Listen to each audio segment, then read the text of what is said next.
கல்யாண மாலை ஏற்பாட்டில் போத்தீஸ் வர்ணமஹால், புதுச்சேரி சுற்றுலாத்துறை, சிவவள்ளி விலாஸ் இணைந்து வழங்கும் நம்ம ஊர்ல கல்யாண மாலை புதுச்சேரி நிகழ்ச்சி.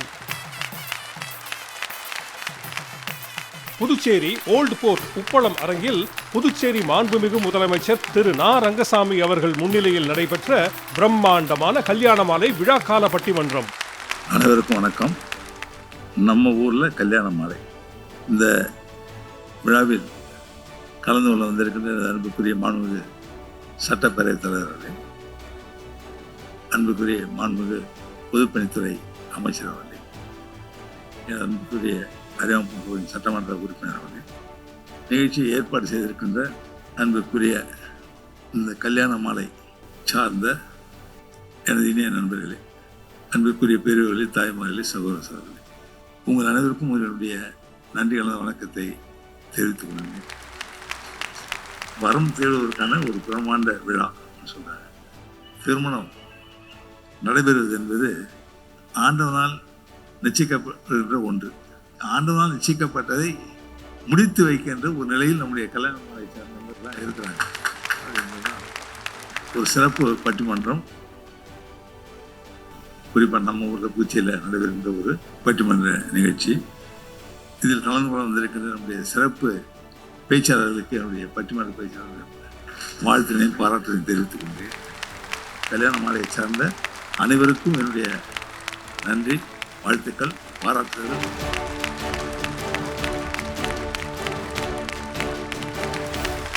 கல்யாண மாலை நடத்துகின்ற இந்த சிறப்பு பட்டிமன்றத்தை வரலாற்று சிறப்பு மிக்க புதுச்சேரியில் தொடங்கி வைத்து ஆசி உரை வழங்கி இருக்கக்கூடிய மாண்புமிகு புதுச்சேரி முதலமைச்சர் ஐயா திருமிகு நா. ரங்கசாமி அவர்களே,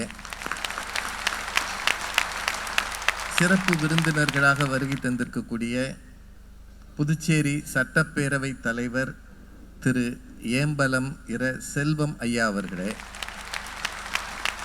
சுற்றுலாத்துறை அமைச்சர், பொதுப்பணித்துறை அமைச்சர் மாண்புமிகு திரு க.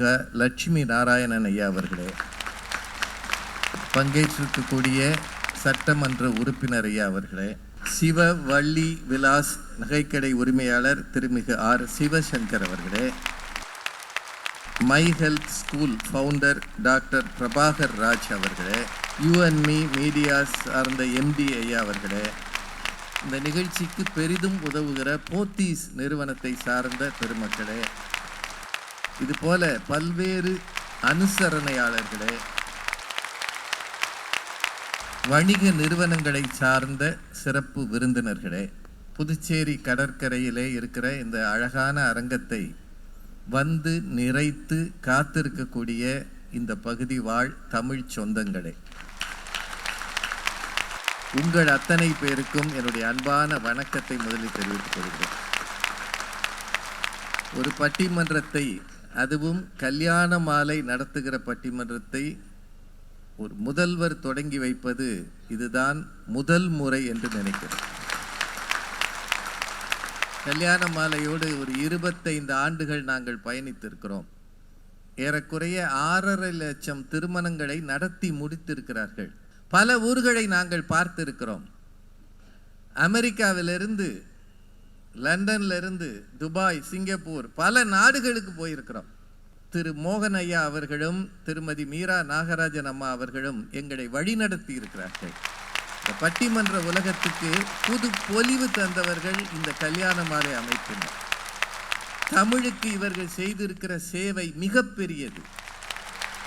தொலைக்காட்சி பட்டிமன்றங்களிலே புது ரத்தம் பாய்ச்சுவதும் இவர்கள் தான். அத்தனையும் தெரிந்தவர்கள் திருமதி மீரா நாகராஜன் அவர். மேடையில் நிறைய நிகழ்வுகளை ஒருங்கிணைக்கிற ஆற்றல், எங்கெங்கேயோ இருக்கிற பேச்சாளர்களை கொண்டு வந்து சேர்க்கிற விதம், இத்தனை ஏற்பாடுகளையும் செய்திருக்கிற இந்த கல்யாண மாலை நிறுவனம் வெள்ளி விழா காண்கிறது உங்கள் அத்தனை பேரின் ஆசிகளால், அன்பால், பிரார்த்தனையால்.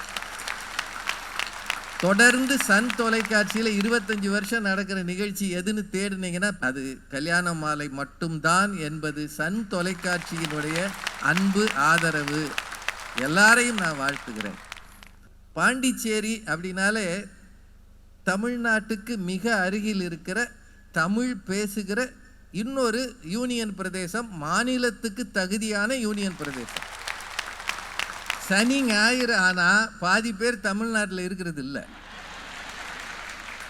ஈசிஆர் வழி வரான், திண்டிவனம் வழி வரான், விழுப்புரம் வழி வரான், கடலூர் வழியாக வரான். பாண்டிச்சேரியில் ஒரு ஹோட்டல் கிடைக்கிறது இல்லை, ஒரு இடத்துக்கு ரோட்டில் போக முடியலை, அவ்வளோ டிராஃபிக் ஜாம். அது என்னவோ மக்களுக்கு பாண்டிச்சேரினாலே ஒரு குதூகலம் வந்துடும். சாப்பிடணும்னாலும் பாண்டிச்சேரிக்கு வர்றாங்க, சங்கடங்கள் தீர சனீஸ்வரனை பார்க்கணும்னாலும் பாண்டிச்சேரி யூனியன் பிரதேசத்துக்கு தான் வராங்க. வெளிநாட்டுக்காரர்கள் இந்தியாவுக்கு வரும்போது விரும்பி வருகிற டெஸ்டினேஷன் இதுதான். மணக்குள விநாயகர் இருக்கிறார், தரிசனம் பண்ணணுமா இங்கே வாங்க. இந்த ஊருக்கு அந்த காலத்தில் வேதபுரின்னு ஒரு பேர் இருந்தது. வேதங்கள் கற்ற அறிஞர்கள் இருந்த ஊர். இந்த புதுச்சேரின்ற சொல் இருக்கு இல்லையா, அது பிரெஞ்சுக்காரங்கிட்ட போகும்போது சொல்ல கஷ்டப்பட்டு பாண்டிச்சேரின்னு அவங்க மாற்றி விட்டாங்கன்னு நினைக்கிறேன். நிறைய மக்கள் இங்கே வந்து போயிருக்கிறாங்க. ரோமர்கள் வந்து வணிகம் பண்ணியிருக்கிறாங்க பாண்டிச்சேரியில். இந்த ஊர் போர்ட்டு அந்த காலத்தில் முக்கியமானதாக இருந்திருக்கு. புதுச்சேரியை பற்றி தெரிஞ்சுக்கணுமா, பாரதியார் கவிதைகளை நீங்கள் தேடி பாருங்க. ஒரு அருமையான பாட்டு, காலை இளம் பருதி வீசும் கதிர்களிலே நீலக்கடல் ஓர் நெருப்பு எதிரே சேர் மணி போல் மோகனமாம் சோதி பொருந்தி முறை தவறா வேக திரைகளினால் வேத பொருள் பாடி, அதான் வேதபுரி வந்து தவழும் வளர்சார் கரையுடைய செந்தமிழ் தென்புதுவை என்னும் திருநகர் அப்படின்னு பாரதி பாடியிருக்கிறார். தமிழ்நாட்டில் பாரதியார் இருக்க கஷ்டப்பட்ட காலம், ஏன்னா ஆங்கிலேயர்கள் அவரை விரட்டினாங்க. 1908 18 வரைக்கும் 10 ஆண்டுகள் பாரதியை பத்திரமாக பாதுகாத்தது புதுச்சேரி தான். மகாகவி பாரதியின் உன்னதமான படைப்புகள், குயில் பாட்டு, பாஞ்சாலி சபதம், கண்ணன் பாட்டு எல்லாம் இங்கே விளைந்தது. இந்த மண் தந்தது. புரட்சி கவிஞர் பாரதிதாசன் வாழ்ந்த மண் இது. ஒரு காலத்தில் அரவிந்த கோஷ் வந்து இருந்த மண் இது. வாவேசு ஐயருக்கு அடைக்கலம் தந்த மண் இது. மிகப்பெரிய அறிஞர்கள், சுதந்திர போராட்ட வீரர்கள் தந்த மண் இது. அது மட்டும் இல்லை, இந்தியா பத்திரிகை சென்னையிலிருந்து வராமல் போனதை மீண்டும் வர வைத்த ஊரும் புதுச்சேரி தான். இந்த ஊரை பற்றி தெரிஞ்சுக்கணுமா, ஆனந்தரங்கம் பிள்ளை டைரி குறிப்புன்னு ஒன்று இருக்கு. இந்திய வரலாற்றை ஐரோப்பியர் அல்லாத யாராவது எழுதினார்கள் என்றால் அதை எழுதிய முதல் மனிதர் ஆனந்தரங்கம் பிள்ளை தான். இதில் சில வேடிக்கைகள்லாம் இருக்கு. 1740 புதுச்சேரியில் ஒரு சட்டம் போட்டாங்களாம், இந்த ஊருக்குள்ள மது சாப்பிடக்கூடாதுன்னு. அதை விட இந்த ஊரில் கொடுக்கப்படுகிற தண்டனை என்ன தெரியுமா, காதை அறுத்து விட்டுறது. அது மட்டும் இல்லை, ஜாதிய வித்தியாசம் பார்க்கக்கூடாது என்று 1741 ஒரு உத்தரவு போட்ட மண்ணும் புதுச்சேரி தான். ஏன்னா இந்த மண்ணுக்கு எத்தனை பெருமைகள் இருக்கிறது. இந்த ஊருக்கு வந்து உங்களையெல்லாம் சந்திப்பது எங்களுக்கு ரொம்ப பெருமை, ரொம்ப சந்தோஷம். இன்னமும் பழமை மாறாமல் இருக்கிறது புதுச்சேரி தான். பிரெஞ்சு கல்ச்சர் இன்னமும் இந்தியாவில் ஒட்டி கொண்டு இருக்கிற ஊர்களில் புதுச்சேரி முக்கியமானது. ஒயிட் டவுன் அந்த காலத்தில் சொன்ன அந்த மஞ்சள் வீடுகள் இருக்கிற ஊர் இந்த ஊர். புராதன சின்னங்களை பாதுகாக்கணும். பாரதியாருக்கு அருங்காட்சியகம் இங்கே இருக்கிறது, இந்த போர்ட் இருக்கிறது, அந்த காந்தி சிலை இருக்கிற அந்த பீச்சை பார்த்தாலே சந்தோஷம் பொங்கும். எவ்வளவு அழகான ஊர். அதை விட முக்கியம், இன்னமும் இங்கே இருந்துக்கிட்டு பிரான்ஸில் எலெக்ஷன் நடந்தால் ஓட்டு போடுற ஒரே ஊர் இந்த ஊர் தான். இந்த ஊருக்கு வருவது கல்யாண மாலைக்கு பெருமை. கல்யாண மாலையின் இந்த நிகழ்ச்சியை முதல்வரும் அமைச்சர்களும் இருந்து தொடங்கி வைப்பது எங்கள் எல்லாருக்கும் பெருமை, மகிழ்ச்சி. இன்றைய சூழலில் அதிகம் பரிதாபத்துக்கு உரியவர்கள் பெற்றோர்களா பிள்ளைகளான்னு ஒரு பட்டிமன்றம். நாம் தினசரி குடும்பத்துக்குள்ளே தான் இருக்கிறோம். ஆனால் ஒவ்வொருவரது மனக்கிடக்கை என்ன நினைக்கிறாங்கன்றது யாருக்கு தெரிகிறதில்ல. மனைவி என்ன நினைக்கிறான்னு பெரும்பாலும் கணவன் கவனிப்பதில்லை. கணவனின் கவலைகள் இதை பற்றி மனைவி பார்க்க நேரம் இல்லை. மொபைல் வந்த பிறகு ஒவ்வொரு குடும்பமும் தனித்தனி தீவுகளை கொண்டதாக இருக்கிறது. பிள்ளைகள் விருப்பத்தை பெற்றோர் யோசிக்கிறார்களா, பெற்றோர் ஆசைகளை பிள்ளைகள் நிறைவேற்றுகிறார்களா? இந்த கேள்வி எல்லா வீடுகளிலும் இருக்கிறது. வீட்டுக்கு அப்பா அம்மா சண்டை அல்லது தந்தை மகன் சண்டை இருக்குல்லங்க. இதை பற்றி யோசிக்கிறதுக்கு தான் மீரா மேடம் இந்த தலைப்பை கொடுத்துருக்குறாங்க. 6 அறிஞர்கள் பேச இருக்கிறார்கள். பிட்டி அப்படின்ற ஆங்கில சொல்லுக்கு தான் பரிதாபம். அதாவது ஒருத்தன் கஷ்டப்படுறான்னு பார்த்து அடரா இப்படி இருக்கானேன்னு நினைக்கிறோம் பாருங்க, அதுதான் பரிதாபம். இந்த நிலைமையில் பெற்றோர்களை பார்க்குறீங்களா இல்லை பிள்ளைகளை பார்க்குறீங்களா? இதுதாங்க தலைப்பு. பிள்ளைகள் தான் ஹரி பாலகிருஷ்ணன் நல்ல கம்பீரமாக வந்திருக்கிறார். புதுக்கோட்டையிலேருந்து புதுச்சேரிக்கு வந்திருக்கிறார். இதுவும் புதுசு அதுவும் புதுசு. சின்ன பிள்ளை நிறைய பேசுகிறார்.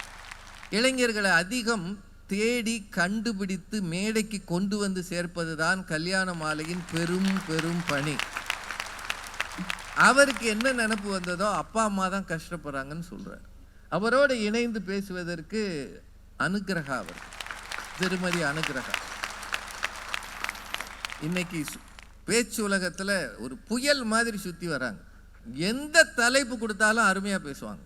உண்மையிலே பாராட்டணும். இந்த அணிக்கு நிறைவாக பேசுவதற்கு நம்ம தம்பி அருள் பிரகாஷ் அவர்கள் ஒரு பள்ளியில் தலைமை ஆசிரியராக இருக்கிறார். வாத்தியாராக இருக்கிறதே கஷ்டம், தலைமை ஆசிரியராக இருக்கிறது எவ்வளோ கஷ்டம்னு தெரியும். ஆனால் மேடையில் சிரிக்க சிரிக்க பேசுவார். அருள் பிரகாஷ் ஒரு நல்ல பேச்சாளர். அவங்க 3 பேரும் பெற்றோர்கள் அணிக்கு முந்தி நிற்கிறாங்க. அதெல்லாம் இல்லைங்க, பிள்ளைகள் படும் கஷ்டம் கடவுளுக்குத்தான் தெரியும், வெளியே சொல்ல வாய் இல்லாமல் தவிக்கிறாங்கன்னு சொல்றதுக்கு டாக்டர் சங்கீதா அவர்கள். உண்மையிலேங்க வேறு துறையில் இருந்து கொண்டு மேடைக்கு வந்து தமிழை உயர்த்தி பிடிக்கிற இந்த பொண்ணை எவ்வளவு பாராட்டினாலும் தவிர. டாக்டர் சங்கீதா நல்ல மொழி நடையில் பேசுவாங்க. அவங்க சொல்கிறாங்க பிள்ளைகள் ரொம்ப கஷ்டப்படுறாங்க, அவங்க தான் பரிதாபத்துக்குரியவர்கள் அப்படின்னு. அவங்களோட பேசுவதற்கு ராஜ்குமார் அவர்கள். அவரும் ஒரு ஆசிரியர். அவர் ராஜபாளையத்தில் இருக்கிறார். +2 பையங்களுக்கு சொல்லி கொடுக்குறாரு. 5ஆம் கிளாஸ் பையலுக்கு சொன்னாலாவது இப்படி பார்ப்பான், சொல்லு என்னத்தையாவது சொல்லுன்னுவான். +2 பையல்களுக்கு போயா நான் பார்த்துக்கிறேன்னு போயிடுவான். இங்கிலீஷ் வாத்தியார் இவர். அவன் வாயில் நுழையாத ஒரு வார்த்தையை கொண்டு வந்து இவர்கிட்ட கொடுத்து, சார் நீங்கள் இங்கிலீஷ் வாத்தியார் தானே, இதுக்கு அர்த்தம் சொல்லுங்கன்றான். அவன் கூகுளில் பார்த்துட்டான். இவர் பார்க்கல, இல்லை இவர் சிலபஸ் மட்டும்தான் பார்ப்பார். இவ்வளவு சிரமத்துக்கு மத்தியில் அவர் சந்தோஷமாக இருக்கிறதே மேடையில் பேசும்போது தான். நிறைவாக பிள்ளைகளுக்காக கொடி பிடிக்க திருமதி கவிதா ஜவஹர் அவர். அதே ராஜபாளையம் தான். அவங்க பேசாத மேடையே இல்லை, பேசாத நாளும் இல்லை. எல்லா வகைகளிலும் எல்லா தலைப்புகளையும் பேசுவாங்க. இலக்கியம், ஆன்மீகம், சமயம்.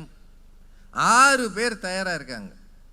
பெரிதும் பரிதாபத்துக்கு உரியவர்கள் பெற்றோர்களா பிள்ளைகளா என்ற இந்த தலைப்பில் பட்டிமன்றம் தொடங்குகிறது. பெரிதும் பரிதாபத்துக்குரியவர்கள் பெற்றோர்களே என்று சொல்ல வருகிறார் தம்பி ஹரி பாலகிருஷ்ணன். அவரை உங்கள் சார்பிலே அழைத்தமைகிறேன். நன்றி. மிகவும் பிரபலமான கல்யாண மாலை நிகழ்ச்சி புதுச்சேரி அரசின் சார்பில் சுற்றுலாத்துறையினுடைய ஆதரவோடு புதுச்சேரியில் நடைபெறுவது மிகுந்த மகிழ்ச்சிக்குரிய செய்தியாகும். கல்யாண மாலை நிகழ்வுக்கு புதுச்சேரியிலே சிறந்த ஒரு வரவேற்பு இன்றைக்கு பொதுமக்கள் வழங்கியிருக்கிறார். தொடர்ந்து 25 ஆண்டு காலம் தன்னுடைய பங்களிப்பை செய்து வந்த மோகன் அவர்களுக்கும் மீரா நாகராஜன் அவர்களுக்கும் புதுச்சேரி அரசின் சார்பாகவும் எங்களுடைய மாண்புமிகு முதலமைச்சர் சார்பாகவும் எங்களுடைய மனமார்ந்த நன்றிகளை தெரிவிக்கிறோம். சங்கம் வைத்து மொழிக்கு பெருமை சேர்த்தால் அது மதுரை தமிழ். சங்கடமாய் போனா கூட கொஞ்சி பேசி சிரிக்க வைத்தால் அது கொங்கு தமிழ். நாவில் வன்மையும் பாவில் தன்மையும் வைத்து பேசினால் அது நாஞ்சில் தமிழ். நல்ல உணர்வுகளோடு பேசி வரவேற்றால் அது எங்கள் செட்டிநாட்டு தமிழ். புதுமைகளை படைப்பதற்கு புரட்சி கவிஞரை தந்து புகழை அடைந்தால் அதுதான் புதுச்சேரி தமிழ்.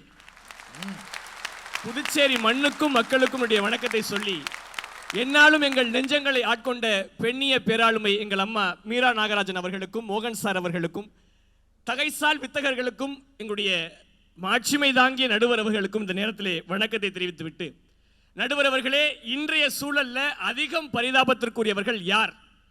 நான் பெற்றோர்களேன்னு பேசுறேன். நீங்க பல பேர் நினைக்கலாம், ஏன் நம்ம நடுவரே கேட்டாங்க, திருமணம் ஆகாத ஒரு பையன் என்ன நினைச்சாருன்னு தெரியல, திடீர்னு அவங்க அப்பாவை பத்தி பாவப்பட்டு பேச வந்திருக்காரு அப்படின்னு. ஒரு விஷயம் சொல்லட்டுமா, ஒரு மனிதனுடைய வழிகளை பேசுறதுக்கு தான் அனுபவம் தேவையே தவிர உண்மையை பேசுறதுக்கு அடிப்படை அறிவு இருந்தா போதும். எனக்கு அறிவு இருக்குன்னு நான் நம்புறேன் சார். நாங்கள் நம்புறோம். நடுவர், இன்னும் ஒரு படி முன்னாடி போய் சொல்றேன். ஒரு குடும்பத்துல ஒரு அப்பாவும் 2 பசங்களும் இருக்காங்க. ஒரு பையன் சேட்டை பண்ணி தப்பு பண்ணிடுறான். அப்ப அப்பா என்ன சொல்லுவாங்க தெரியுமா? கண்டிச்சு ஒரு அடி அடிச்சிருவாரு.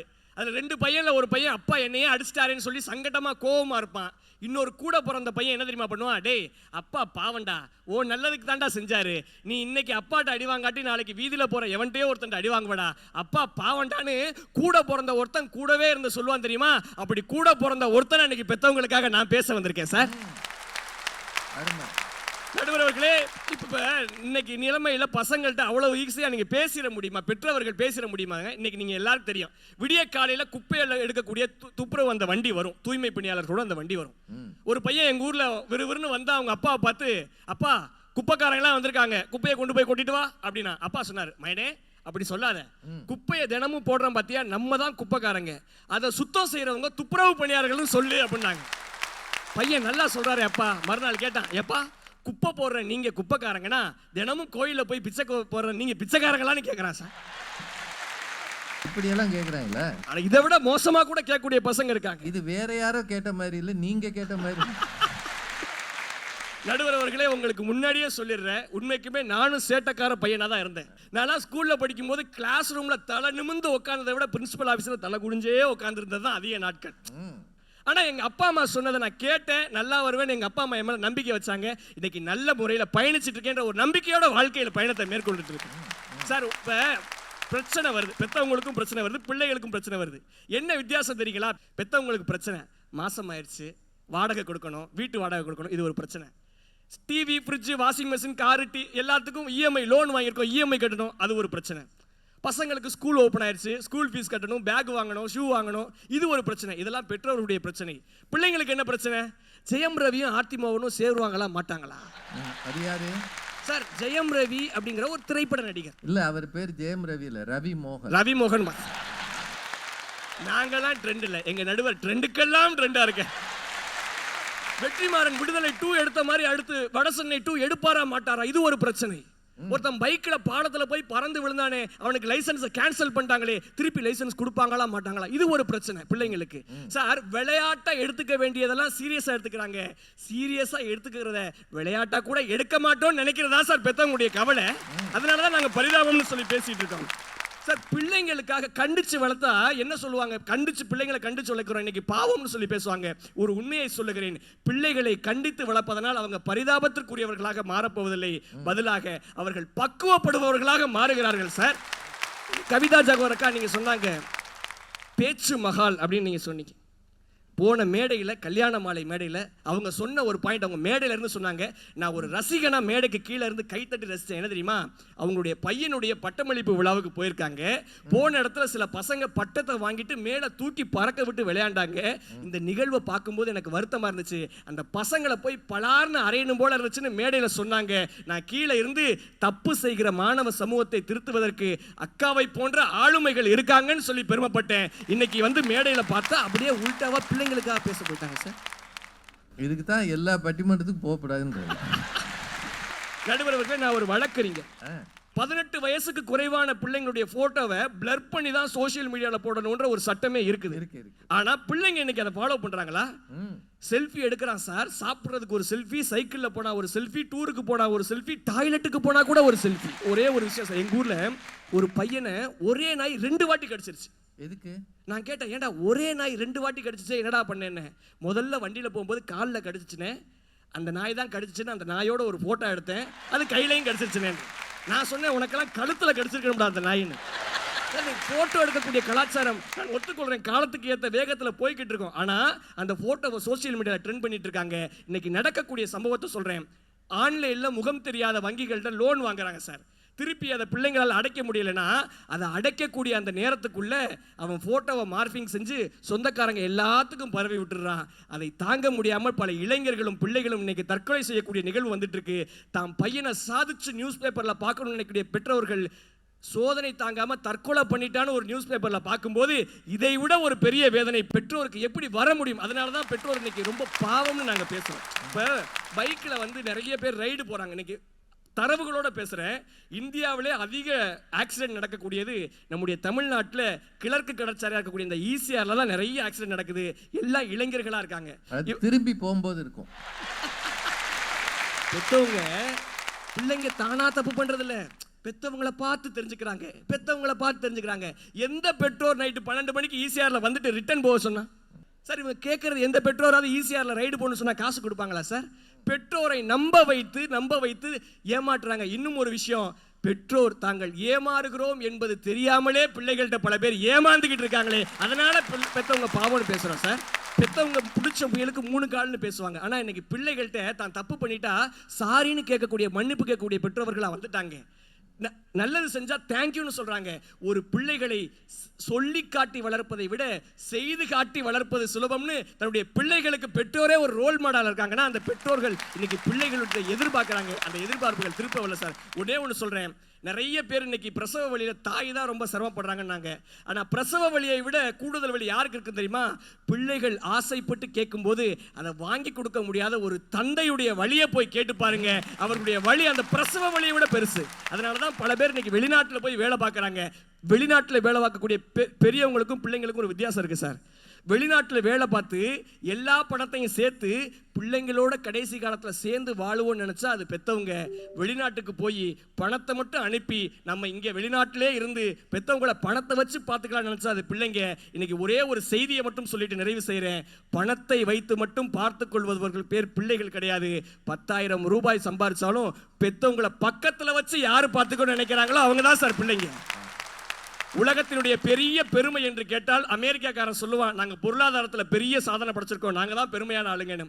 சைனாக்காரன் சொல்லுவான், எங்களுக்கு பெரிய மூளை இருக்கு, நாங்க தான் பெரிய பெருமைக்காரங்கன்னு. பிரெஞ்சுக்காரன் சொல்லுவான், காதல்ல நாங்க சிறந்தவங்க, நாங்க தான் பெரிய பெருமை படைச்சவங்கன்னு. ஜப்பான்காரன் சொல்லுவான், நாங்க உழைப்புல பெரியவங்க, நாங்க தான் பெரிய பெருமை படுத்தவன்னு. இந்தியாவில் நம்ம தமிழர்கள்ட்ட வந்து கேட்டு பாருங்க உங்களுடைய பெருமை என்னன்னு. ஒரு பிள்ளைய பெத்து படிக்க வச்சு நல்ல சமூகத்தில் மனிதனா உருவாக்கி இருக்கமே, அதுதான் எங்களுடைய பெரிய விஷயம்னு பேசுறாங்கன்னு சொன்னா, அப்படிப்பட்ட பெற்றவர்கள் இன்றைக்கு பிள்ளைகளால் ஏமாற்றப்படுவதால் நிச்சயம் சொல்லுகிறேன், இந்த சமூகத்தில் அதிகம் பரிதாபத்திற்குரியவர்கள் பிள்ளைகளை விட பெற்றவர்கள் தான் என்ற நல்ல தீர்ப்பை நீங்கள் வழங்க வேண்டும் என்று சொல்லி நல்லதொரு வாய்ப்பு கொடுத்த மண்ணுக்கும் மக்களுக்கும் நெஞ்சார்ந்த நன்றிகளை சொல்லி விடைபெறுகிறேன். நன்றி, வணக்கம். சின்ன பிள்ளை எதிர்கட்சியில் போய் பேசுறார். அவர் வயசுக்கு இந்த கட்சியில் தான் பேசியிருக்கணும். ஆனால் பெற்றோரின் வலிகளை வாங்கி கொண்டு அதற்காக குரல் கொடுத்திருக்கிறார். இவருக்கு நீங்க இன்னும் சரியான பாராட்டு தெரிவிக்கும். ஈசிஆர்ல வேகமா போறே ஆக்சிடென்ட் ஆகுது அப்படின்றாங்க. இந்த ஊர்ல பெட்ரோல் விலை கம்மி. ஆமா, தமிழ்நாட்டை விட ஒரு 3 ரூபா 2 ரூபா 9 ரூபாயா. நம்ம வண்டியை பெர்மனண்டா இங்கே நிறுத்திடலாம் போல. இங்க நிறைய விலை கம்மி, பெட்ரோல் மட்டும் இல்லை. அதனால வர்றவங்க சந்தோஷமா வந்து சந்தோஷமா போயிடுவான். போற வழியில ஏதாவது ஆயிடும். நிறைய பிள்ளைகள் மேல குற்றச்சாட்டு வச்சிருக்கிறார். வாங்கம்மா, என்ன வகையில பிள்ளைகள் கஷ்டப்படுறாங்க? மணல் விரிந்த கடற்கரையில் வரன் பார்க்க வருவோர்க்கு இடம் அமைத்து, தமிழ் வளம் சேர்க்க வருவோர்க்கு களம் அமைத்து கொண்டிருக்கும் கல்யாண மாலையின் 2 தூண்களான திருமதி மீரா நாகராஜன் அம்மா அவர்களுக்கும் திரு மோகனையா அவர்களுக்கும், எங்கள் பட்டிமன்ற பேச்சுலகின் ஆசான் மதிப்பிற்குரிய நடுவர் அவர்களுக்கும், பரிதாப சூழலில் சிக்கி தவிக்கும் குழந்தைகளை மீட்டெடுக்க வந்திருக்கும் எண்ணணி பேச்சாளர்களுக்கும், பெற்றோர்களின் ஆதரவை எப்படியாவது பெற்றுவிடலாம் என்ற ஏக்கத்தோடு காத்து கொண்டிருக்கும் எதிரணி பேச்சாளர்களுக்கும், புதுமைகள் நிறைந்த புதுவை மண்ணை சார்ந்த தமிழ் சொந்தங்கள் அனைவருக்கும் இந்த மலைக்கோட்டை மாநகர மருத்துவரின் பணிவான வணக்கம். பாத்தீங்களா தமிழ் எப்படி விளையாடுதுன்னு? இன்றைய சூழலில் மிகவும் பரிதாபத்திற்குரியவர்கள் பிள்ளைகள்தான் என்பது எங்கள் அணியினுடைய வாதம். நான் ஒரு விஷயத்தை முன்னாடியே தெளிவு பண்ணிடுறேன். பெற்றோர்களின் மீதோ சமூகத்தின் மீதோ குற்றம் சாட்டுவது எங்கள் அணியினுடைய நோக்கம் அல்ல. அதுக்கு நாங்க வரல. பிள்ளைகளின் மீதான உங்களுடைய பார்வையை கண்ணோட்டத்தை மாத்திக்கோங்கிற ஏக்கம் தான் எங்க அணிக்கு, அவ்வளவுதான். அதனாலதான் என்னவோ என்ன ஆச்சரியம் பாருங்க, பிள்ளைகளை அன்பாக அரவணைப்பதற்கு கவிதா ஜவஹர் அக்கா மாதிரி ஒரு அம்மாவும், அறிவுரை சொல்வதற்கு ராஜ்குமார் சார் மாதிரி ஒரு நல்ல ஆசிரியரும், இந்த மனதிற்கு மருந்தளிப்பதற்கு ஒரு நல்ல மருத்துவரும் போதுங்கிறது கல்யாண மாலைக்கே தெரிஞ்சது. அதனாலதான் நாங்க அணியாவே வந்துட்டோம். தன்னோட செலக்ஷனை எப்படி நியாயப்படுத்துறாங்க பாரு. நாம என்னைக்காவது யோசிச்சிருக்கோமா சார்? எப்போதெல்லாம் நம்முடைய பிள்ளைகள் பரிதாப சூழலுக்குள் மாட்டிக்கொள்கிறார்கள், எப்போதெல்லாம் பெற்றோர்கள் தங்களுடைய பிள்ளைகளை பெரும் வரமாக பார்க்காமல் வெறும் வாரிசாக மட்டும் பார்க்கும் பொழுது, வாழ்வின் உடைய அனுபவங்களை சொல்லித்தராமல் வெறும் வார்த்தைகளில் அனுதாபங்களை மட்டும் அள்ளித்தரும் பொழுது, அடிப்படை தேவைகளை கற்றுத்தராமல் ஆடம்பர வாழ்க்கை முறையை மட்டும் பெற்றுத்தரும் பொழுது, தோல்வி தரக்கூடிய வலியை அனுபவிக்க விடாமல் வெற்றி தரக்கூடிய சுகத்தை மட்டும் ஆதரிக்கும் பொழுது, அவ்வளவு ஏன் தொலைதூர உறவு முறையை தெரிந்து வைத்துக் கொள்ளாமல் வெறும் தொழில்நுட்ப அணுகுமுறையை மட்டும் அறிந்து வைத்துக் கொள்ளும் பொழுது, மொத்தத்தில் நம்முடைய பிள்ளைகள் பகட்டாக வாழ்வது போல் காட்டிக்கொள்கிறார்கள். ஆனால் வாழ்க்கையை எதிர்கொள்ள முடியாத பரிதாப சூழலுக்குள் மாட்டிக்கொள்கிறார்கள். அவ்வளவுதான். நான் ரொம்ப சுலபமா இந்த தலைப்பு அணுகிறேன். நீ விழுந்து எழுந்தா உனக்கு விருப்பமானதை கத்துக்கலாம். நீ விழுந்தா உன்னை கை பிடிச்சு தூக்கி விடுறதுக்கு அம்மா அப்பா இருக்காங்கன்ற நம்பிக்கை ஒரு பிள்ளைக்கு போதுமானது. ஆனா என் புள்ள விழுந்தரவே கூடாதுங்கிற பெற்றோர்களினுடைய அந்த எண்ணம் தான் ஆபத்தானது. அதனால் நாங்க சொல்றோம். அன்பு தம்பி ஹரிபாலகிருஷ்ணன் ரொம்ப அருமையா பேசினார். அவர் வழக்கறிஞர், அநியாயத்துக்கு வாய்தா வாங்குறது. தம்பி, நீங்கள் தவறு செய்பவர்களுக்கு சாதகமாக மனு கொடுப்பவர்கள், நாங்கள் தவறு செய்பவர்களை சரி செய்வதற்கு மருந்து கொடுப்பவர்கள். அவ்வளவுதான் வித்தியாசம். நீங்க மனு, இது மருந்து. அன்பு தம்பி அருமையா பேசினார். இந்த காலத்து பிள்ளைங்களுக்கெல்லாம் பொறுப்பே இல்லை, சமூக உணர்வே இல்லைன்னு அடுக்கடுக்கான குற்றச்சாட்டுகளை பதிவு செய்தார். யாரு? ஒரு வளரும் இளைஞர். எனக்கு புரியவே இல்லை அவர் ஏன் அந்த அணியில உட்கார்ந்துருக்காரு. வச்சுட்டாங்க. எனக்கு என்னமோ ஒண்ணு அவருக்கு கல்யாண ஆசை வந்திருக்கணும், இல்லைன்னா அவருக்கு அம்மா அப்பாட்ட ஏதோ ஒரு காரியம் ஆகணும். அதனாலதான் அங்க உட்கார்ந்துருக்காருன்னு நினைக்கிறேன். இன்னைக்கு மிக சுலபமாக குழந்தைகளை நோக்கி உங்களுக்கு பொறுப்பே இல்லைன்னு சாதாரணமாக குற்றம் சாட்டுகிறவர்களை பார்த்து ஒரு காட்சியை மட்டும் நான் நினைவுபடுத்துகிறேன், அப்புறம் நீங்களே முடிவு பண்ணிக்கோங்க. சமீபத்தில் காஷ்மீரினுடைய பகல்கம் சம்பவம் நம்ம எல்லோருக்குமே தெரியும். நம் நாட்டினுடைய எங்கோ ஒரு எல்லையில் பதற்றம் நிலவுகிறது என்ற செய்தி கேட்டதும் ஒட்டுமொத்த இந்திய இளைஞர் படையும் ராணுவ படையாக மாறி எல்லையில் குவிந்தார்களே, அந்த இளைஞர்களை பார்த்தா நீங்க பொறுப்பில்லைன்னு சொல்றீங்க. அவங்க என்ன சொல்றாங்க? பெற்றோர்கள் தான் அனுப்பி வச்சாங்க. இதுல பெருமைக்கும் பெருமைக்குரிய விஷயம் என்ன தெரியுமா? அந்த பெரும் திரளான கூட்டத்தில் நிறைய பெண்களும் இருந்தார்கள் என்பதுதான். சுவாமி விவேகானந்தர் அருமையா சொல்வார், ஆற்றல் நிறைந்த 100 இளைஞர்களை தாருங்கள், பாரதத்தை மாற்றி காட்டுவேன். இளைஞர்களை அவ்வளவு எளிதாக எடை போட்டு விடாதீர்கள். அதிலும் குறிப்பாக இந்திய இளைஞர்கள் தனித்தன்மையும் தலைமைத்துவமும் வாய்ந்தவர்கள் என்பதற்கு இந்த ஒரு சம்பவம் பெரும் சாட்சி. அவர் சொன்னார், சோசியல் மீடியாவால நிறைய பிள்ளைங்க கெட்டு போறாங்க, ரீல்ஸ் போடுறாங்க அப்படின்லாம் சொன்னார். நான் ஒரு உண்மையை உடைக்கணும்னு நினைக்கிறேன். இன்னைக்கு பிள்ளைகளையே நம்ம ஓல்டு நியூ ஜெனரேஷன் பிரிக்கிறோம். இன்னைக்கு பெற்றோர்களே 2 ஜெனரேஷனா இருக்காங்க, 3 நாள் இருக்கு. ஆமா. உதாரணத்துக்கு எங்க அம்மா அப்பாலாம் கல்யாணம் ஆகி 30 வருஷம் ஆகுதுங்க. மோதல் வராத நாட்களே இல்லை. ஆனால் எந்த இடைவெளியில் பிரிதலும் புரிதலும் ஏற்படுகிறது பிள்ளைகள்கிட்ட காட்டிக்கிட்டதே இல்லை. ஆனா இன்னைக்கு ஜெனரேஷன் பெற்றோர்கள், குறிப்பாக இந்த ஜென்சி பேரண்ட்ஸ், இந்த சமூக வலைதளங்களை திறந்தா விவாக செய்திகளை விட விவாகரத்து செய்திகள் தான் அதிகமாக பகிரப்படுகிறது. இன்ஸ்டாகிராம் அக்கௌண்ட் பையன்ட்ட இருக்கு, இவங்க போற பிரேக்கிங் நியூஸை பார்த்தா அவன் பிரேக் ஆகுறான். இதுல சோசியல் மீடியால பிள்ளைங்க கெட்டு போறாங்கன்னு அவ்வளவு அசால்ட்டா தம்பி சொல்றார். அதே போல இன்னைக்கு பிள்ளைகள், நான் ஒரு மருத்துவராக சொல்கிறேன், நாங்கள் வெகு சில நாட்களாக அதிகம் சந்திக்கக்கூடிய கேசஸ் என்ன தெரியுமா? டீனேஜ் டிப்ரெஷன், 10 பருவ வயதில் வரக்கூடிய மன அழுத்தம்.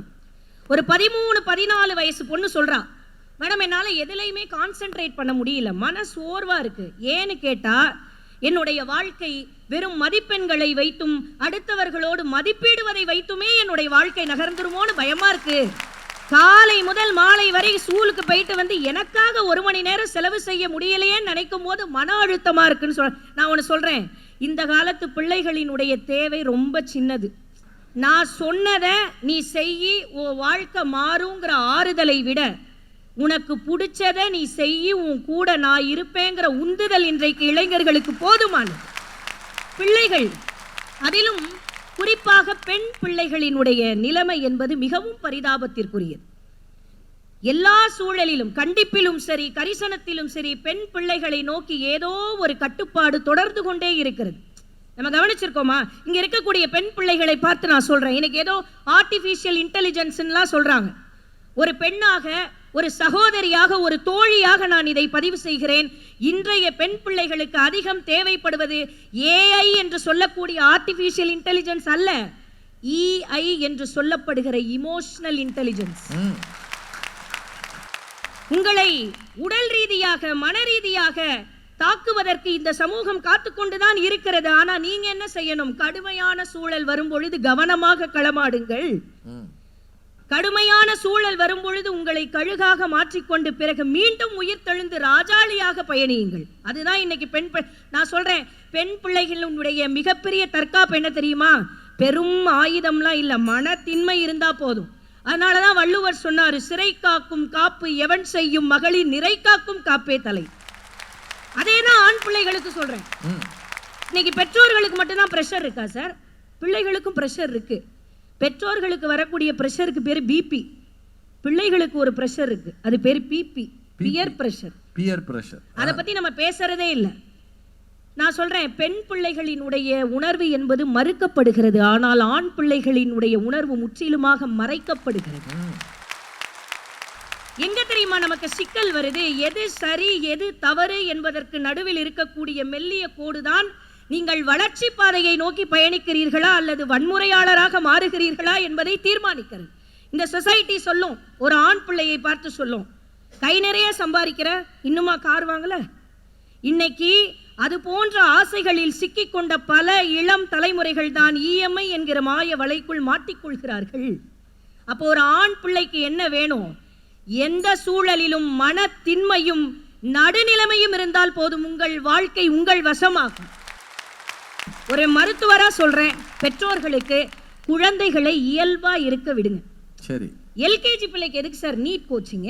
இல்ல உங்களை மாதிரி டாக்டர் ஆகணும்னு தான் சார். அவன் இப்பதான் கையை பிடிச்சே நடக்க ஆரம்பிச்சிருக்கான், அவனுக்கு எதுக்கு காம்படிட்டிவ் எக்ஸாம்னு கேட்கிறேன். இன்னைக்கு தலைமுறை பிள்ளைகள் இன்னசென்ஸ் என்கிற ஒன்றை சென்ஸ் பண்றதே இல்லை.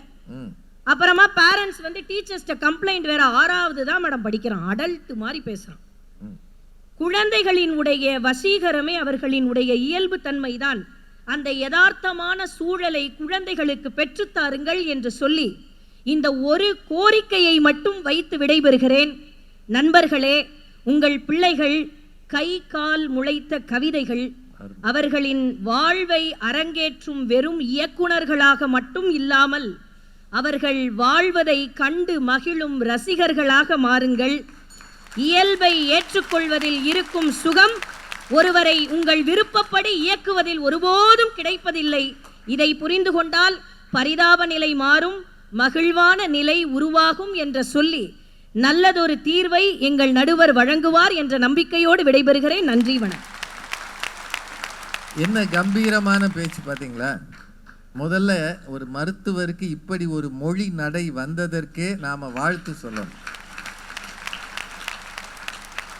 பியர் பிரஷர், பிளட் பிரஷர் மாதிரி பியர் பிரஷர், பிபி அப்படின்னு சொல்றாங்க. அது நியாயமானதுதான். எத்தனையோ பிரச்சனைகளை இந்த பிள்ளைகள் சந்திக்கிறார்கள், அதுக்கு மத்தியில தான் அவங்க வாழ்றாங்க.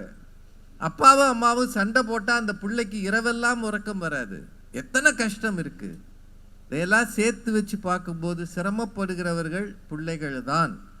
ஆண் பிள்ளையின் அடிமனசை யாரும் புரிஞ்சிக்கிறது இல்லைன்றாங்க. பிள்ளைகள் கவிதைகள், இந்த சொல்லு ரொம்ப அழகா இருந்தது. அதில் அவங்க சொன்னது ஒரு விஷயம், நீங்கள் இயக்குனராக ஆகாதீர்கள், ரசிகர்களாக மாறுங்கள்னாங்க. ஆனால் இதில் ஒரே ஒரு சின்ன மாற்றம், ஒரு இயக்குனரே ரசிகராக இருப்பது கல்யாண மாலை மேடையில் தான். அது மீரா நாகராஜ் தான் பண்ணுவோம். தொடங்குற வரைக்கும் இயக்குனராக இருப்பாங்க, தொடங்கி விட்டுட்டு முன் வரிசையில் உட்காந்து ரசிகர் ஆகிடுவாங்க. மிகச் சிறப்பாக தொடங்கி இந்த அணியை தொடங்கி இருக்கிற டாக்டர் சங்கீதா அவர்களுக்கு வாழ்த்துக்கள். இப்போ என்ன இருந்தாலும் அப்பாக்கள் சைடு கஷ்டம்தான். பாவம் அனுக்கிரகா, வாங்கம்மா. பெருமதிப்பிற்குரிய நடுவர் அவர்களுக்கும் கல்யாண மாலை குடும்பத்தினருக்கும் கூடியிருக்கின்ற பெரியோர்களுக்கும் என்னுடைய பணிவான வணக்கம். டாக்டர் பேசின பிறகு இங்க பட்டிமன்றம் நடக்குதா, மோட்டிவேஷனல் டாக் நடக்குதானே ஒரு நிமிஷம் புரியாம பேச்சு. நானும் மயங்கிட்டேம்மா. அவங்க பேச்சுல சில கழுகுகள் ராஜாலியா மாதிரி வெளியே பறந்து போயிட்டாங்க. அப்படி பேசியிருக்காங்க. டாக்டர் சொன்னா சரியாத்தான் இருக்கும்னு இவ்வளவு நாள் நாம நம்பிக்கிட்டு இருந்தோம். ஆனா அந்த கருத்தை இன்னைக்கு டாக்டர் மாத்தி இருக்காங்க. என்ன சொல்றாங்க, பெத்தவங்க பிள்ளைகளுக்கு டிப்ரெஷன் கொடுக்கறாங்களாம். இங்க எல்லாத்துக்கும் பிள்ளைங்க டிப்ரெஷன் ஆயிருது. ஏன்டா டிப்ரெஷன் ஆனேன்னு கேட்டா, பப்ஜில தோத்துட்டேன் டிப்ரெஷன் ஆயிட்டேங்கிறான், பப்ஜில லூடோல தோத்துட்டேன் டிப்ரெஷன் ஆயிட்டேங்கிறான். வீட்டுக்கு வந்தா அடி பின்னிருவேன்னு அம்மா சொல்லிட்டாங்களாம். அதனால அவங்க வீட்டுக்கு வரத்துக்கு முன்னாடியே டிப்ரெஷனுக்கு போய் சூசைட் பண்ணிக்கிட்டான். இப்படி எல்லாத்துக்கும் டிப்ரெஷன்ல போயிடணும்னா 90s கிட்ங்கிற ஒரு இனமே இன்னைக்கு இருந்திருக்காதுங்க. கல்யாணம் ஆகாமலே அவன் ஜாலியா இருக்கான். நாங்க வாங்காத அடியும் இல்ல, எங்க அம்மா எடுக்காத ஆயுதமும் இல்ல. அவங்கள பேசாம பார்டருக்கு அனுப்பிட வேண்டியதான். எந்த கரண்டியால எங்களை அடிச்சாங்களோ அரை மணி நேரம் கழிச்சு அதே கரண்டியால சோறு போட்டு சாப்பிடுற கூட்டங்க. கொஞ்சமும் விவசாய இல்லாம சொந்த வீட்டுல நமக்கு எதுக்கு மான ரோஷம்? அதானே, சோறு தானே முக்கியம். இன்னைக்கு இருக்கிற பிள்ளைகளால பெத்தவங்களுக்கு தாங்க டிப்ரெஷன்.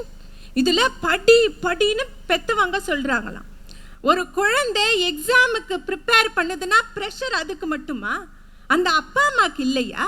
அந்த குழந்தை 5 மணிக்கு எழுந்து படிக்கணும்னா அம்மா 4 மணிக்கு எழுந்திருக்கணும். அந்த குழந்தை எக்ஸாம் எழுத போதுன்னா அப்பா லீவோ பர்மிஷனோ போட்டு எக்ஸாம் ஹால் வாசல்ல உட்கார்ந்திருந்து பிள்ளைய வீட்டுக்கு கூட்டிட்டு வரணும். அவ்வளோ ஏங்க, பிள்ளை படிச்சு பெரிய பதவியில போய் உட்கார்ந்தா பிள்ளையினுடைய வாழ்க்கை உயர்ந்துரும். ஆனா அந்த அப்பா அதே வேலையத்தான் செஞ்சுக்கிட்டு இருப்பேன். அந்த அம்மாவுக்கு அதே ரொட்டீன் தான். எங்களை நாங்க பாத்துக்கிறோம்ப்பா, நீங்க சந்தோஷமா இருங்கன்னு சொல்ற பெத்தவங்க பரிதாபமா, வேலை கிடைச்சோனே வெளிநாட்டுக்கு சிட்டா பறந்து போகிற பிள்ளைகள் பரிதாபமான்னு யோசிச்சு பார்க்கணும். பாருங்க நல்லா. இதுல உனக்கு பிடிச்சதை செய், பெத்தவங்க நாங்க இருக்கோன்னு சொல்லணுமா? எதுவும் சொல்லாமலே இவங்க படுத்துற பாடு தாங்க முடியும். உனக்கு என்னடா பிடிச்சதுன்னு கேட்டா, 17 வயசுல 615 பைக் வேணும்னு ஒத்த கால்ல நிக்கிறான். 18 ஆன உடனே வாங்கியே ஆவணும்னு உருண்டு பெரண்டு அழுகுறான். அவங்க அப்பா 15 வருஷமா ஒரே டிவிஎஸ் 50 மாத்த முடியாம ரிப்பேர் பண்ணி ஓட்டிக்கிட்டு இருக்க. டயரை கூட மாத்துறது இல்ல. சாமியே சைக்கிள்ல போகுதான், பூசாரிக்கு புல்லட் கேக்குதாங்கிற மாதிரி பைக் வேணும்னு அடம் பிடிக்க. இப்படியோ பிள்ளைகளை பூசாரின்றீங்க. ஒரே புள்ள எதுக்கு தொல்லைன்னு வீட்லயும் வண்டி வாங்கி கொடுத்துடுறாங்க. 3 நாள் கழிச்சு வீலிங் பண்றேன்னு கவுந்து கிடக்குறான். உனக்கு பிடிச்சதை செய், நாங்க இருக்கோம் தூக்கி விடன்னு அவங்க சொல்றாங்கல்ல, அம்மா அப்பா தான் தூக்கி விட்டு பெட்ல படுக்க வச்சுட்டு பக்கத்துல உட்கார்ந்து அதுல காலை தூக்கி கட்டு வேற போட்டிருக்காங்க. இந்த பிள்ளைகளை பரிதாபம்னு சொல்றீங்களே doctor madam, it's very wrong madam. Very wrong. இப்ப நீங்க டாக்டருக்கு அட்வைஸ் பண்றீங்க. எனக்கு 1.5 வயசுல ஒரு கவிதை இருக்கு. அவங்க தானே சொன்னாங்க பிள்ளை இல்ல கவிதை தான். ஹாஸ்பிட்டல்ல இருந்து டிஸ்சார்ஜ் ஆகி வரும்போது கையில ஒரு ஃபைல் கொடுத்தாங்க.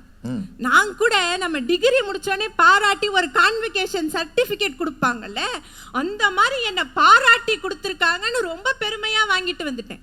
பிரிச்சு பார்த்தா 2 மாசம் 3 மாசம்னு போட்டு பக்கத்துல கேப் விட்டுருக்காங்க. அப்புறமா தான் தெரிஞ்சது அதுக்கு பேரு வேக்சினேஷன் செக்லிஸ்ட். நாம தான் புது அம்மாவாச்சு, பிள்ளைக்கு தேவையானதெல்லாம் செய்யணும்னு என் கவிதையை தூக்கிக்கிட்டு வேக்சின் போட டாக்டர் கிட்ட போயிட்டேன். அங்க போனா வாசல்ல ஒரு அம்மா உட்கார்ந்துருந்தாங்க. இவங்கள மாதிரி டாக்டர் இல்ல, டாக்டரோட அசிஸ்டன்ட். என்ன பார்த்து கேட்டாங்க, ஏமா இஎம்ஐயா ரெடி கேஷ்? நீங்க தப்பா புரிஞ்சுக்கிட்டு இருக்கீங்க. நான் ஜஸ்ட் வேக்சினேஷன் போடத்தான் வந்தேன்னு சொன்னேன். அதுக்குதாம்மா அப்படிங்கிறாங்க. அப்புறம்தான் புரிஞ்சுது, பிள்ளைக்கு 4 வயசு ஆகிறதுக்குள்ள 48 வேக்சின் போடணும், ஒவ்வொரு வேக்சினுக்கும் 4000க்கு மேல பில்லு போடுவாங்க. இதுதாங்க ஐயா பெத்தவங்களினுடைய முதல் படி. கொஞ்சம் அதெல்லாம் குறைங்கம்மா. இது ஸ்கூல் திறக்கிற நேரம். பிள்ளைய நல்ல ஸ்கூல்ல சேர்த்துறணும்னு கியூல நிக்கிற பெற்றோர்கள் பரிதாபம். நல்ல ஸ்கூல்ல சேர்த்துட்டா அலைஞ்சு திரிஞ்சு ஃபீஸ் கட்ட ஏற்பாடு பண்ற பெற்றோர்கள் பரிதாபம். இதுல ஸ்கூல் ஓப்பன் ஆன உடனே நம்ம துரை போன வருஷம் பயன்படுத்தின எதையும் பயன்படுத்த மாட்டோம், எல்லாம் புதுசா பையில இருந்து அதுக்கு பில் கட்டுறாங்க பாருங்க. அந்த பெத்தவங்க பரிதாபம். ஒரு வழியா ஸ்கூல் திறந்துருச்சுன்னு சந்தோஷமா பிள்ளைய அனுப்பி வச்சா வரும்போது 50 நோட்டு புத்தகத்தை எடுத்துட்டு வரோம். மறுநாளே அட்டை போட்டு சப்மிட் பண்ணணும்னு டீச்சர் சொல்லிட்டாங்க. விடிய விடிய உட்கார்ந்து அம்மாவும் அப்பாவும் அட்டைய போட்டு 2 நாளைக்கு ஔவையார் மாதிரி கூணிக்கிட்டே நடக்கிறாங்களே, இது எவ்வளவு பெரிய பரிதாபம். 50 அட்டை போட்டு ஔவையார் ஆயிட்டீங்க. பெத்தவங்களுக்கு எல்லாமே பிள்ளைங்க தாங்க. அவர்களை தாண்டிய உலகம் எதுவுமே பெத்தவங்களுக்கு தெரியாது. ஒருத்தங்களுக்கு வயசு ஆகக்கூடாது, முதுமையே வரக்கூடாது, அதுக்கு என்ன மருந்துன்னு கேட்டா ஔவையார் சொல்றாங்க, ஏவா மக்கள் மூவா மருந்துங்கிறாங்க. டாக்டர் பேசினதுக்கு அப்புறம் நான் பேசுறதுனால நானும் 2 மருந்தை சொல்லணும். நீங்க மருந்து அதிகாரத்தையே சொல்லுங்க. அதாவது பிள்ளைகளுக்கு சொல்லக்கூடாது, மனசு அறிஞ்சு பிள்ளைகளே நடக்கணுமா. நம்ம பையன் சொன்னாலே கேட்க மாட்டேங்கிறான். இதுல சொல்லாம எங்க இருந்து செய்ய போறான்? இவங்க கொடுக்கிற பிரஷர்ல தான் பெத்தவங்களுக்கு பிரஷரே ஏறுது. இவங்க கொடுக்கிற கசப்பு தான் சுகரா மாறுது. இந்த நிலையில் இருக்கிற பெத்தவங்க தாங்க பரிதாபம். இன்னைக்கு இருக்கிற பெற்றவர்கள் ஒரு சாண்ட்விச் ஜெனரேஷன். அவங்க பிள்ளைகளாக இருந்தப்போ பெத்தவங்க பேச்சை கேட்டு நடக்க வேண்டிய ஒரு சூழல் இருந்தது. இன்னைக்கு அவர்கள் பெற்றவர்களான பிறகு பிள்ளைகளின் பேச்சை கேட்டு நடக்க வேண்டிய ஒரு சூழல் இருக்குது. ஒரு காலத்துல அப்பா திட்டுவாங்க, உன் கூட படிச்ச பையன் தானே, எப்படி மார்க் வாங்கியிருக்கான், நீயும் தான் இருக்கிய, ஒரே வயத்துல இருந்து தானே பிறந்தீங்க, உன் தம்பி எவ்வளவு விவரமா இருக்கான், நீயும் தான் இருக்கிய. இன்னைக்கு பையன் அப்பாவை பார்த்து கேட்கிறான், உன் கூட வேலை பார்த்தவர் தானே, அண்ணா நகர்ல வீடு வாங்கிட்டார், நீயும் இருக்கிய, உன் கூட பிறந்தவர் தானே பெரியப்பா, பிள்ளைங்களை அமெரிக்கா அனுப்ப படிக்க வச்சிருக்கார், நீ என்ன பண்றன்னு கேட்கிறான். இப்ப கூடங்க அம்மா அப்பா அப்படின்னு சொல்லிட்டாலே ஒரு சொட்டு கண்ணீர் நம்முடைய கண்களிலிருந்து வந்துடும். ஆனா இன்னைக்கு தன்னுடைய கஷ்டத்தை சொல்லி அப்பாவும் அம்மாவும் அழுதா போப்பா கிரிஞ்சு பண்ணாதன்னு சொல்லிட்டு போயிட்டே இருக்கு.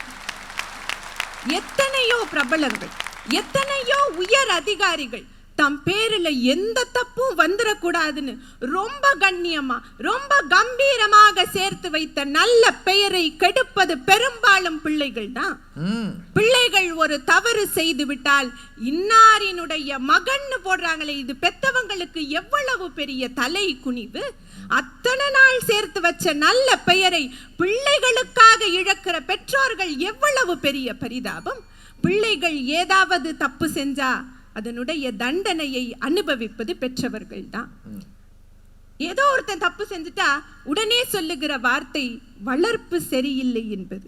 இந்த நிலையில் இருக்கிற பெற்றவர்கள் எவ்வளவு பரிதாபத்துக்குரியவர்கள். ஒரு அம்மா 4 பிள்ளைகளை பாதுகாப்பா வளர்த்துடுறாங்க. ஆனா 4 பிள்ளைகள் சேர்ந்து ஒரு அம்மாவை பாதுகாப்பாக பார்த்து கொள்ள முடியவில்லையே. உன் வீட்டுல 6 மாசம், என் வீட்டுல 6 மாசம்னு பாகம் பிரிக்கும் போதே அண்ணனும் தம்பியும் அம்மாவை ஷிஃப்ட் போட்டு எடுத்துக்கிறாங்க. அந்த 6 மாசம் முடிகிற நேரத்துல அந்த அம்மாவினுடைய மன வேதனைகளை வார்த்தைகளால விவரிக்க முடியுமா? நாளைக்கு நீ அண்ணன் வீட்டுக்கு போகணுமா, அவன் வரானா இல்ல நான் கேப் போட்டு அனுப்பவா, போகும்போது எல்லாத்தையும் எடுத்துட்டு போயிரு, நீ பாட்டுக்கு விட்டுட்டு போயிட்டனா இருக்கிற வேலையில என்னால கொண்டு வந்து கொடுக்க முடியாதுன்னு பேசுகிறார்களே பிள்ளைகள், அவர்கள் பரிதாபத்துக்குரியவர்களா? பெத்த மகன் வீட்டை விட்டு வெளியே போன்னு சொல்லாமல் சொல்கிறானேன்னு கூனி குறுகி கண்ணீரை மறைத்து வைக்கிற பெத்தவங்க பரிதாபமா? போன தலைமுறை வரைக்கும் பெற்றோர்கள் யாரும் அனுபவிக்காத புது புது சிக்கல்களை இன்றைய பெற்றோர்கள் அனுபவித்துக் கொண்டிருக்கிறார்கள். டெக்னாலஜியை முழுதாக கற்றுக்கொள்ள முடியவில்லை.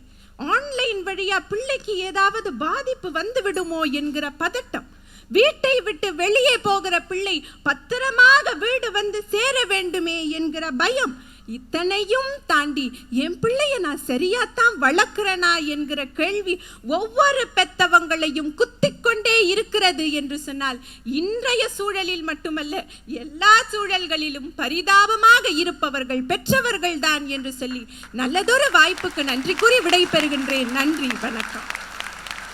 நான் ஆரம்பத்திலே சொன்னேன்ல, அனுகிரகா அதிரடியா பேசுவாங்கன்னு. இவ்வளவு சிறப்பாக இந்த அணிக்கு வாதிட அனுகிரகாவால தான் முடியும். பட்டிமன்றம்ன்றது நான் 2 நாளாக யோசித்து எழுதிட்டு வந்ததை வாசிக்கிறது இல்லை, அதுக்கு பேர் கருத்தரங்கம். பட்டிமன்றத்தில் எதிரணியில் என்ன சொன்னாங்களோ அதை வாங்கணும், வாங்கி திருப்பி கொடுக்கணும். நாங்கள் பாப்பையா சார் தலைமையில் பேசும்போது நான் ஏதாவது சொன்னால் பாரதி மேடம் பதில் சொல்லுவாங்க பார்த்தீங்களா, அதுக்கு தான் கூட்டம் காத்திருக்குமே தவிர வேற எதுக்கும் கிடையாது. அந்த பதில் தான் முக்கியம். ரொம்ப அழகாக பேசியிருக்கிறாங்க, ரொம்ப அருமையாக பேசியிருக்காங்க. உனக்கு என்னடா பிடிச்சதுன்னு கேட்டால் அவன் சம்மந்தமே இல்லாத எல்லாத்தையும் சொல்கிறான். எப்படி பெற்றோர் மேனேஜ் பண்ண முடியும்? அந்த அடி வாங்கின கரண்டிலேயே 1/2 மணி நேரம் கழித்து சோறு போட்டிருக்காங்க. அது சொன்னது எவ்வளோ நல்லா இருந்தது பார்த்தீங்களா? கொஞ்சம் கூட அந்த ஞாபகம் இல்லாமல் போடு, கரண்டியில் போட்டான்னு கையில் எள்ளி போட்டான்னு, சோறு தாயா முக்கியம். ரொம்ப அழகாக அதை கேட்கும்போது எனக்கு அப்படியே பழைய நினைவுகள் வந்தது. நாங்கள் வாங்கின அடியெல்லாம் எங்கேயோ ஓரமாக நின்று அனுக்கிரகா பார்த்துருக்காங்க. ரொம்ப நல்லா பேசியிருக்கிறாங்க. அடுத்து ராஜ்குமார், வாங்க ஐயா. நடுவர் அவர்களே, எனக்கு முன்னால் அனுக்கிரகா 1.5 வயசு கவிதைக்கு அம்மா அப்படின்னா பெரிய கவிதை வந்து ரொம்ப நல்லா பேசியிருக்காங்க. நிறைய விஷயங்களை எல்லாம் சொல்லியிருக்காங்க. அவங்க சொன்னதுல எனக்கு ரொம்ப பிடிச்ச விஷயம் என்னன்னா, அந்த 1.5 வயசு கவிதையை பள்ளிக்கூடத்தில் சேர்க்கறதுக்காக போகும்போது 50 நோட்டு கொடுத்துருக்காங்க. அந்த கவிதைக்கு இல்லை, இன்னொரு வீட்டில் 1.5 வயசுல 50 நோட்டு தர மாட்டாங்க. 50 நோட்டு கொடுத்துருக்காங்க. அந்த 50 நோட்டை வீட்டில் உட்கார்ந்துருந்து நைட்டு முழுக்க உட்கார்ந்துருந்து அட்டை போட்டிருக்காங்க. அது பெரிய பிரச்சனையா. அந்த 50 நோட்டையும் வருஷம் முழுக்க முதுகுல சொகப்புக்கிறான் பாருங்க எங்க பிள்ளை. எங்க நம்ம படிக்கிற காலத்துல எல்லாம் இவ்வளவு நோட்டு இல்லையங்க. இல்ல, நீங்க நோட்டு அவ்வளவு சுமந்தீங்க? இல்ல நோட்டே இல்ல. நான் எதுவுமே சுமக்கல. என்கிட்டயும் நோட்டு இல்ல, எங்க அப்பாட்டையும் நோட்டு இல்ல. நோட்டு இல்ல. நீங்க எந்த நோட்டை சொல்றீங்க? இல்ல எல்லா நோட்டும். பெற்றவர்களோட பிரச்சனை என்னன்னா, அவங்க பிரச்சனையை மட்டும்தான் பேசிக்கிட்டே இருப்பாங்களே தவிர பிள்ளைகளை பற்றி யோசிக்கிறதே இல்லை. என்ன ஒண்ணு அவங்க சொன்னாங்க, பிள்ளைகள் வந்து அந்த காலத்துல நாங்க வளரும் போதெல்லாம் பெற்றவங்க அடிச்சாங்க, அடிச்சு திருத்தினாங்கன்னு. நான் ஒண்ணு பணிவோட சொல்றேன், அந்த காலத்துல அடிச்சு திருத்தினாங்க. எங்க பிள்ளைகளை அடிச்சு திருத்த வேண்டிய தேவையே இல்லை. அவன் புத்திசாலியாக இருக்கிறான்ங்கிறதான் சொல்ல வர்றேன். அதனாலதான் ஸ்கூல்ல அடிக்கிறது இல்லையோ? ஆமா, நாங்க அடிக்கிறதே இல்லைல்ல. நமக்கு தெரியாத நிறைய விஷயங்களை அவன் தெரிஞ்சு வச்சிருக்காங்கிறதான் முக்கியம். நடுவர் அவர்களே, என்னன்னா எல்லா மேடைகள்லையுமே நான் தலைப்புக்காகத்தான் பேசுவேன். சரி, ஆனா இந்த மேடையில மட்டும்தான் நான் உண்மையை பேசலான்னு நினைக்கிறேன். பாண்டிச்சேரியில வந்தா எல்லாரும் உண்மை பேச வந்துருதுங்க. கல்லூரியில படிக்கிற 2 பெண் குழந்தைகளோட பெற்றோர் அப்பாவாவும் 1000 பிள்ளைகள் படிக்கிற ஒரு பள்ளிக்கூடத்து ஆசிரியராகவும் இருந்துகிட்டு எங்க பிள்ளைகள் படுற வேதனைகளையும் வலியையும் உணர்ந்ததுனால பேச வந்திருக்கேன். எங்க பிள்ளைங்க புத்தக பைய சுமந்து கொண்டு பள்ளிக்கூடத்துக்கு போறாங்கன்னு நாம நினைக்கிறோம். ஆனா புத்தக பைய மட்டும் சுமக்கல, பெற்றோர்களின் கனவுகளையும் சேர்த்து சுமக்கிறாங்க. நீங்க இப்ப என்ன ஆகுது தெரியுமா? அதிக மதிப்பெண் எடுக்கிறது தான் கௌரவம் அப்படின்னு நினைக்கிற ஒரு சூழல் இப்ப உருவாயிடுச்சு.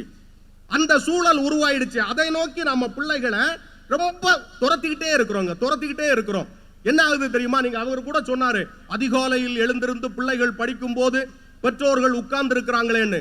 பெற்றோர்கள் எழுந்திருக்கிறாங்க, ஆனா எழுந்து படிக்கிற பிள்ளைகளோட வலியை நீங்க என்னைக்காவது புரிஞ்சிருக்கீங்களா?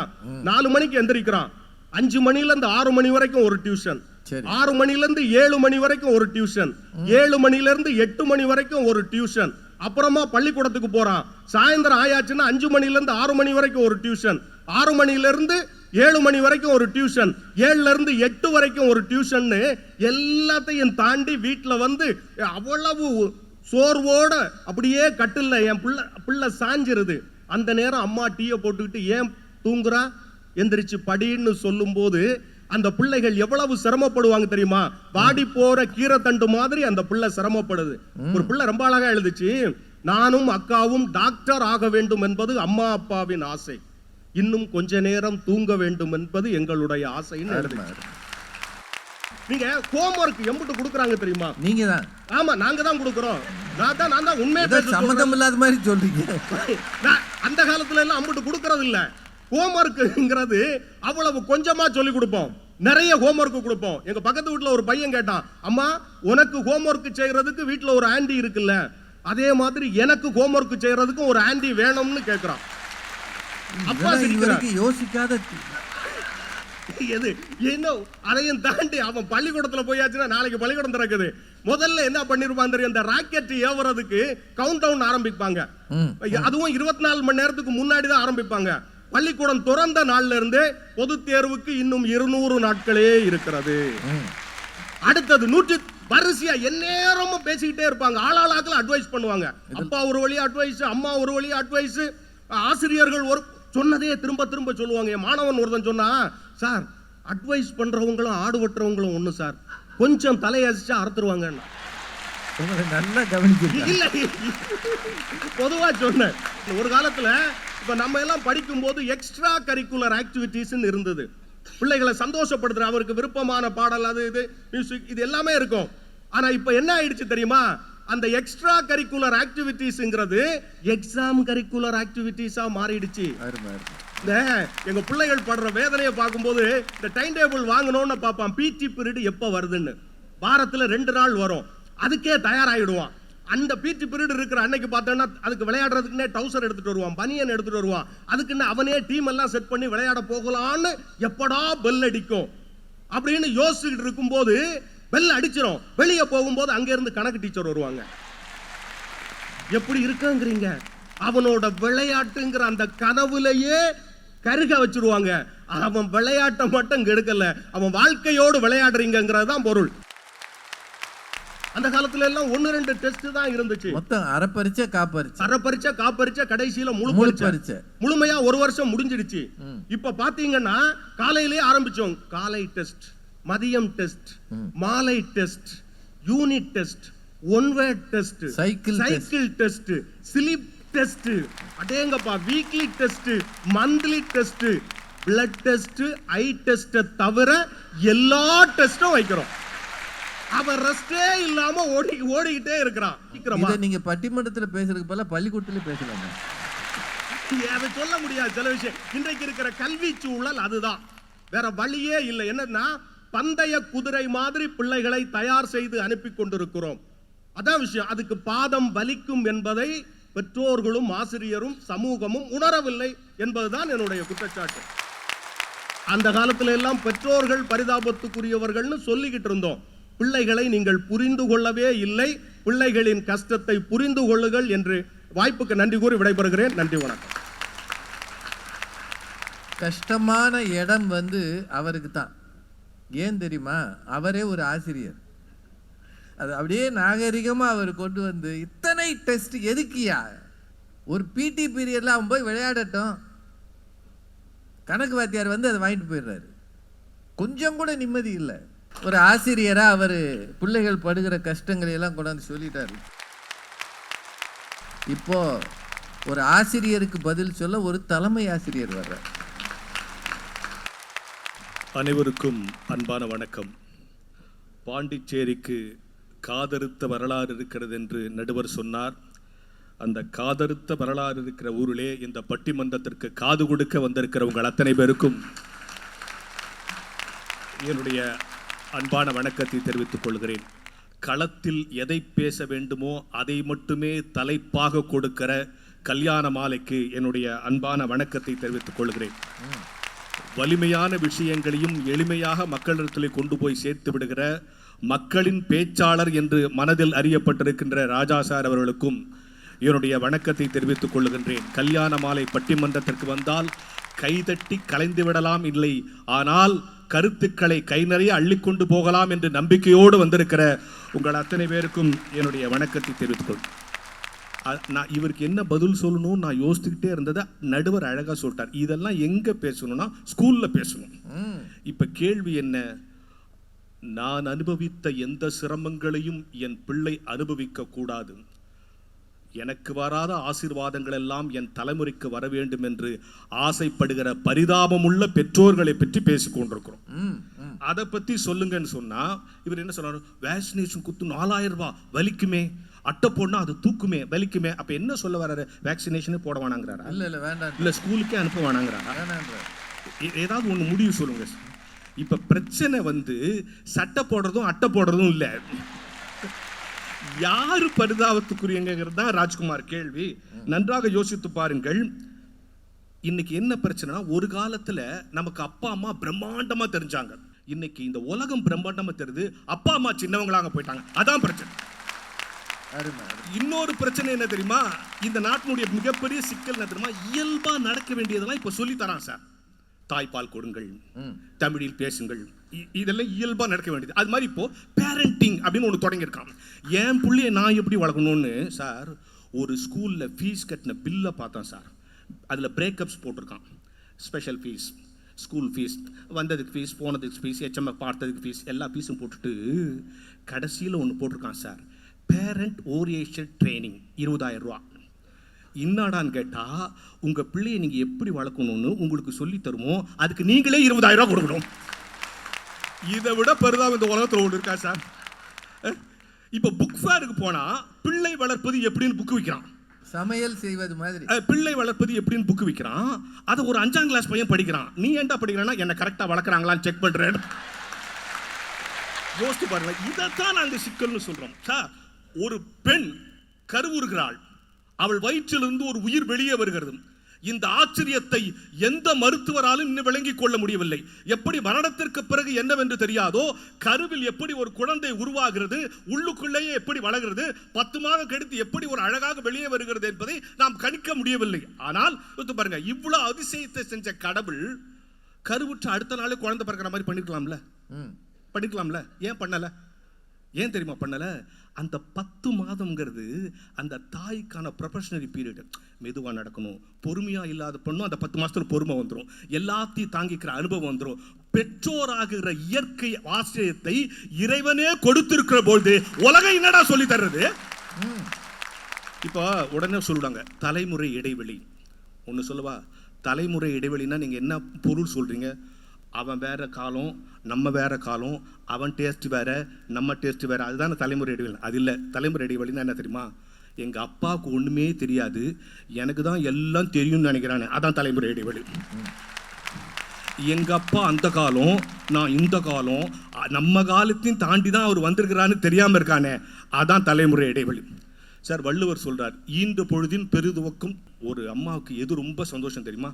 தன் பிள்ளையை பற்றி பெருமையாக பேசுறது சந்தோஷம். என் பிள்ளை அப்படி அப்படின்னு. அதை விட எது தெரியுமா சந்தோஷம்? அவ பிள்ளையை பற்றி இன்னொருத்தி பேசுறது கேட்கறது. பெத்தவ பேசுறதை விட, பெத்தவளை விட மத்தவ பேசுறது சந்தோஷம். இன்னைக்கு நம்மளை பார்த்து கேட்கறான், என்னை ஏன் பெத்த அப்படிங்கிறான். சரி, அப்பா எப்படி இருக்கணும்னா, அப்பா எப்படி இருக்கணும்? அவையத்து முந்திரி தந்தை மகற்காற்றும் உதவி தன் மகனை அவையத்து முந்திருப்ப செய்யல. அப்பா நீ முன்னால போடா, நீ பெரிய ஆளாவடா, நீ பண்ணாளாவடா அப்படின்னு அவனை முன்னால போட்டுவான். இப்ப பையன் சொல்றான், என் ஃப்ரெண்டுங்களா இருக்கும்போது முன்னால வராது. இந்த சிக்கலை தான் சார் நாங்கள் வருத்தம்னு சொல்றோம். நீங்க நல்லா சொல்லுங்க. அவர் ராஜ்குமார் சொன்னார், இன்றைக்கு பிள்ளைகள் புத்திசாலிகளாக இருக்கிறார்கள். நான் மறுக்கவே இல்லை சார், புத்திசாலிகளாக இருக்காங்க. எப்படி தெரியுமா? ஒரு அப்பா வீட்டில் உட்காந்து ஒரு புக்கு படிச்சுட்டு இருக்கார். அந்த புக்கில் ஐன்ஸ்டீன் படம் இருக்கு. அவங்க பொண்ணு அங்கேருந்து வருது, அப்பா இது யாரு? ஒன்று அவர், இதுதான் ஐன்ஸ்டீன். ஒன்று அந்த பொண்ணு, ஐன்ஸ்டீன்னா ஒரு சயின்டிஸ்ட், சயின்டிஸ்ட்னா இது சயின்டிஸ்ட்னா ஒரு விஞ்ஞானி, விஞ்ஞானினா ஒரு அறிவியல் மேதை, அறிவியல் மேதைனா அவ்வளோதான். இவர் ஒக்காபிலே தீர்ந்து போச்சு. எப்படி அந்த பொண்ணுக்கு புரிய வைக்கிறது? பாப்பா இவர் நிறைய கண்டுபிடிப்பாரு.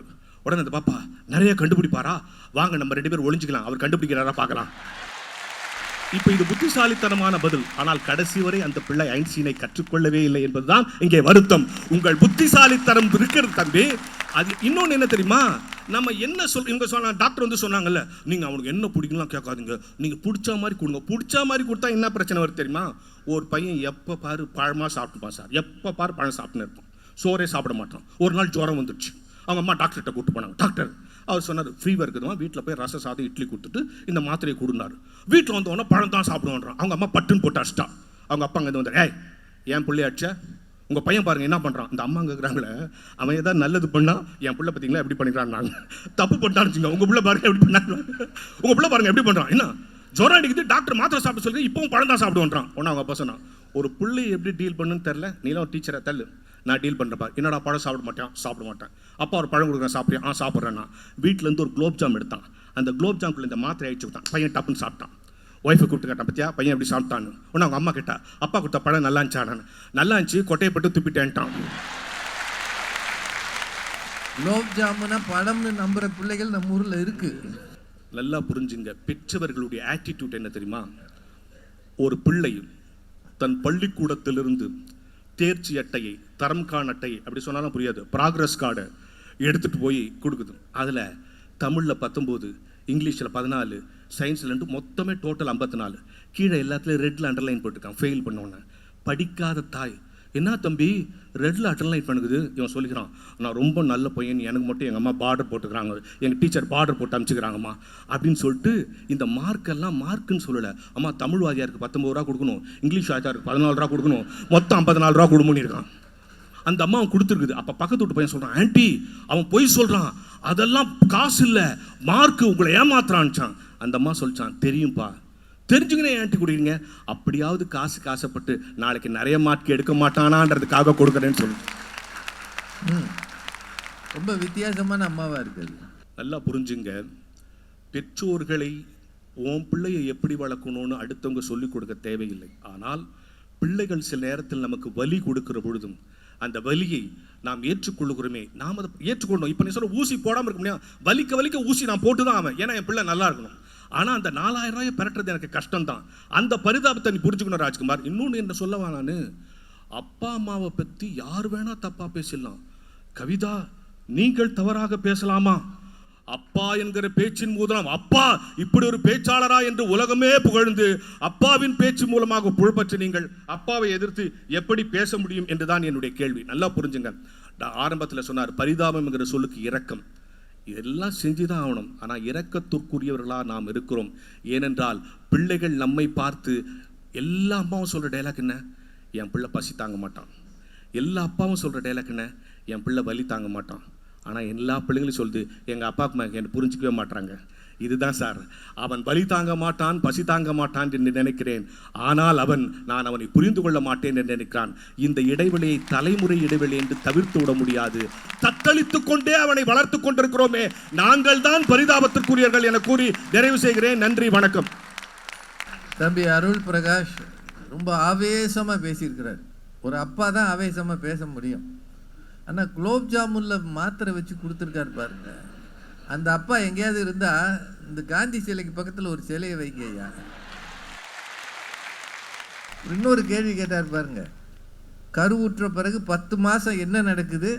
தாய்க்கு ட்ரைனிங், அது பொறுமையாக இருப்பது, சகிப்புத்தன்மையோடு இருப்பது, அது எல்லாத்தையும் விட பிள்ளையோடு பேசுவது ரொம்ப முக்கியம். அது அப்பவே தாய் தன் நினைவுகளை, கனவுகளை அந்த பிள்ளையோடு பேசுகிறாள்.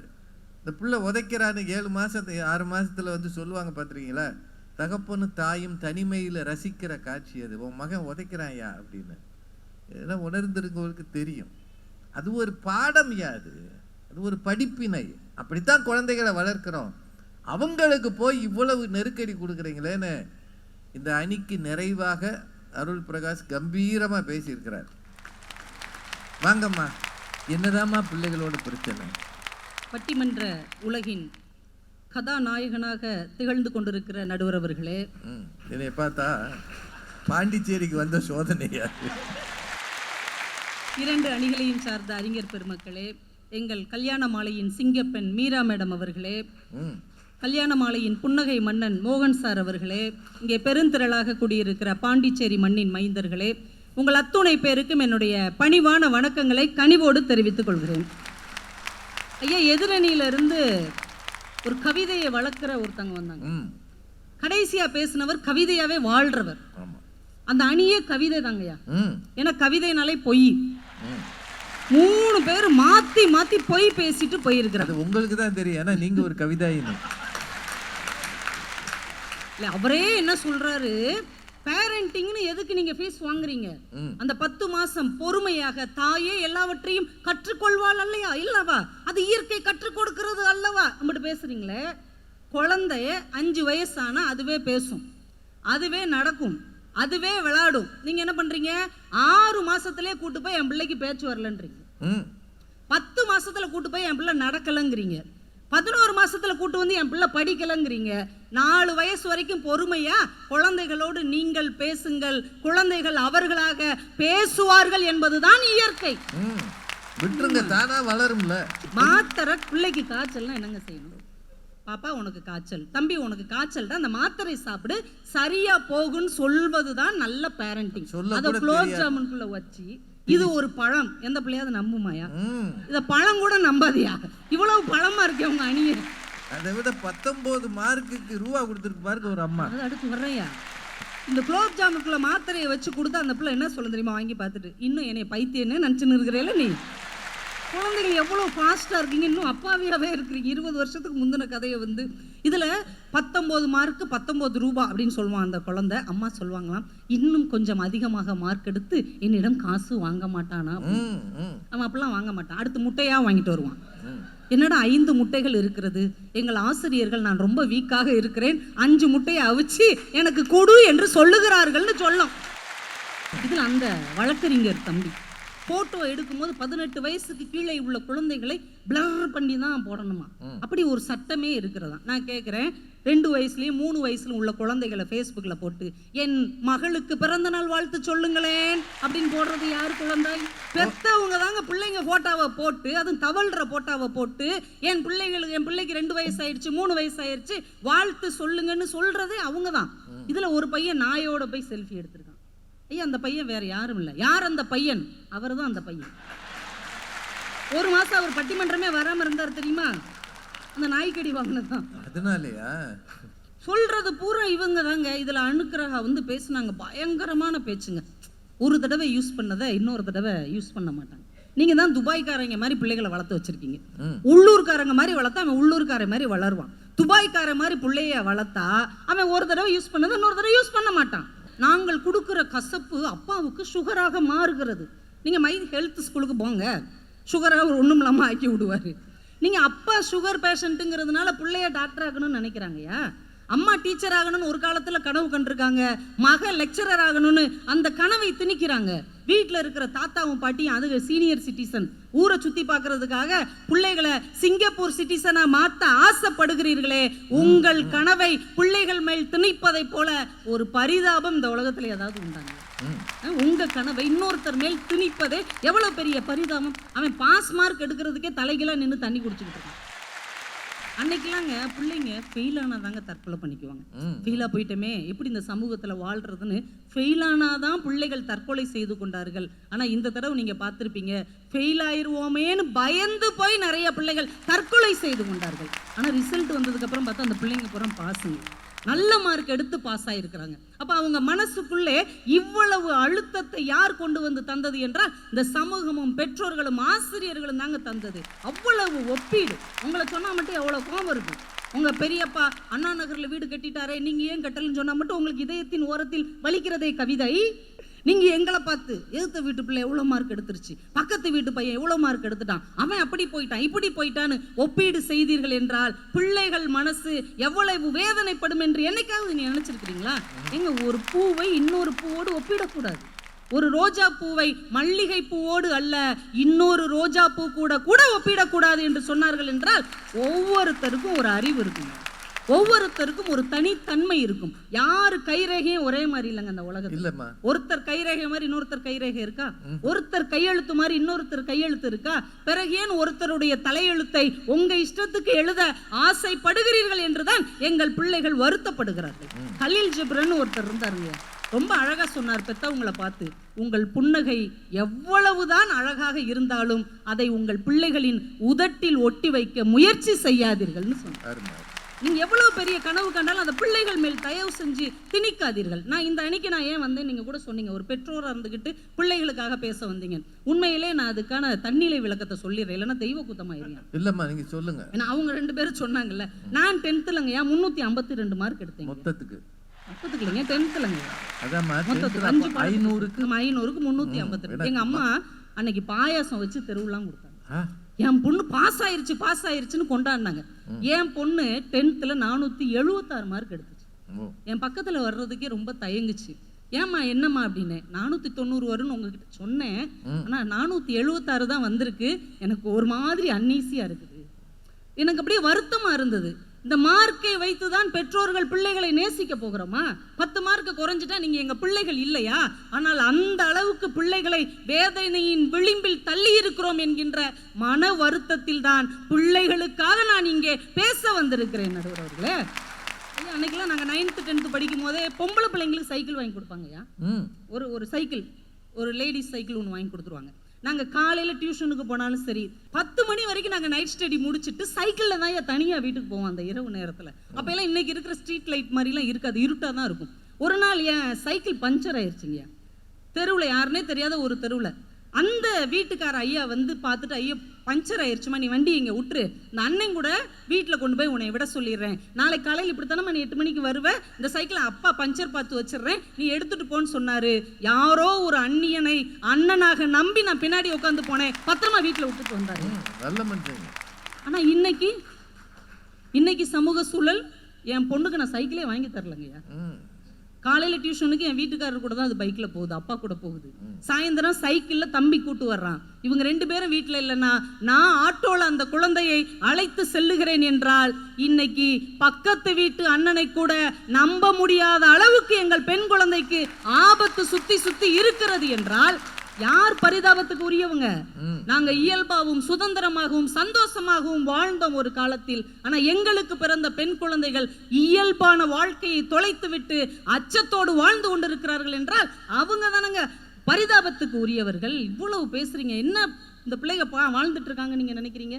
ஐயா அன்னைக்கெல்லாம் காதல் தோல்வி அடைஞ்சவன் தான் தாடி வச்சான். இன்னைக்கு தாடி வச்சா தான் பொம்பளைங்க காதலிக்கவே செய்யுது. அதான் ஹரி பாலகிருஷ்ணன் இருக்காரு. பிள்ளைங்க என்ன செய்யன்னு தெரியாம ரொம்ப நொந்து போயிருக்காங்க. எனக்கு வருத்தத்திலே மிகப்பெரிய வருத்தங்கய்யா, இன்றைய குழந்தைகள் குழந்தை மையை தொலைத்து விட்டார்கள். கண்மையை தொலைச்சா பரவாயில்லங்க, குழந்தை மையை தொலைத்து விட்டார்கள். அவர்கள் குழந்தைகள்ங்கிறது இன்னைக்கு இல்லை. ஒரு ஸ்கூல்லங்க நான் பேச போயிருந்தேன், சீஃப் கெஸ்டா என்னை கூப்பிட்டுருந்தாங்க. அந்த பிரின்சிபாலும் ஒரு டீச்சரும் ரொம்ப தீவிரமா டிஸ்கஸ் பண்ணிட்டு இருந்தாங்க.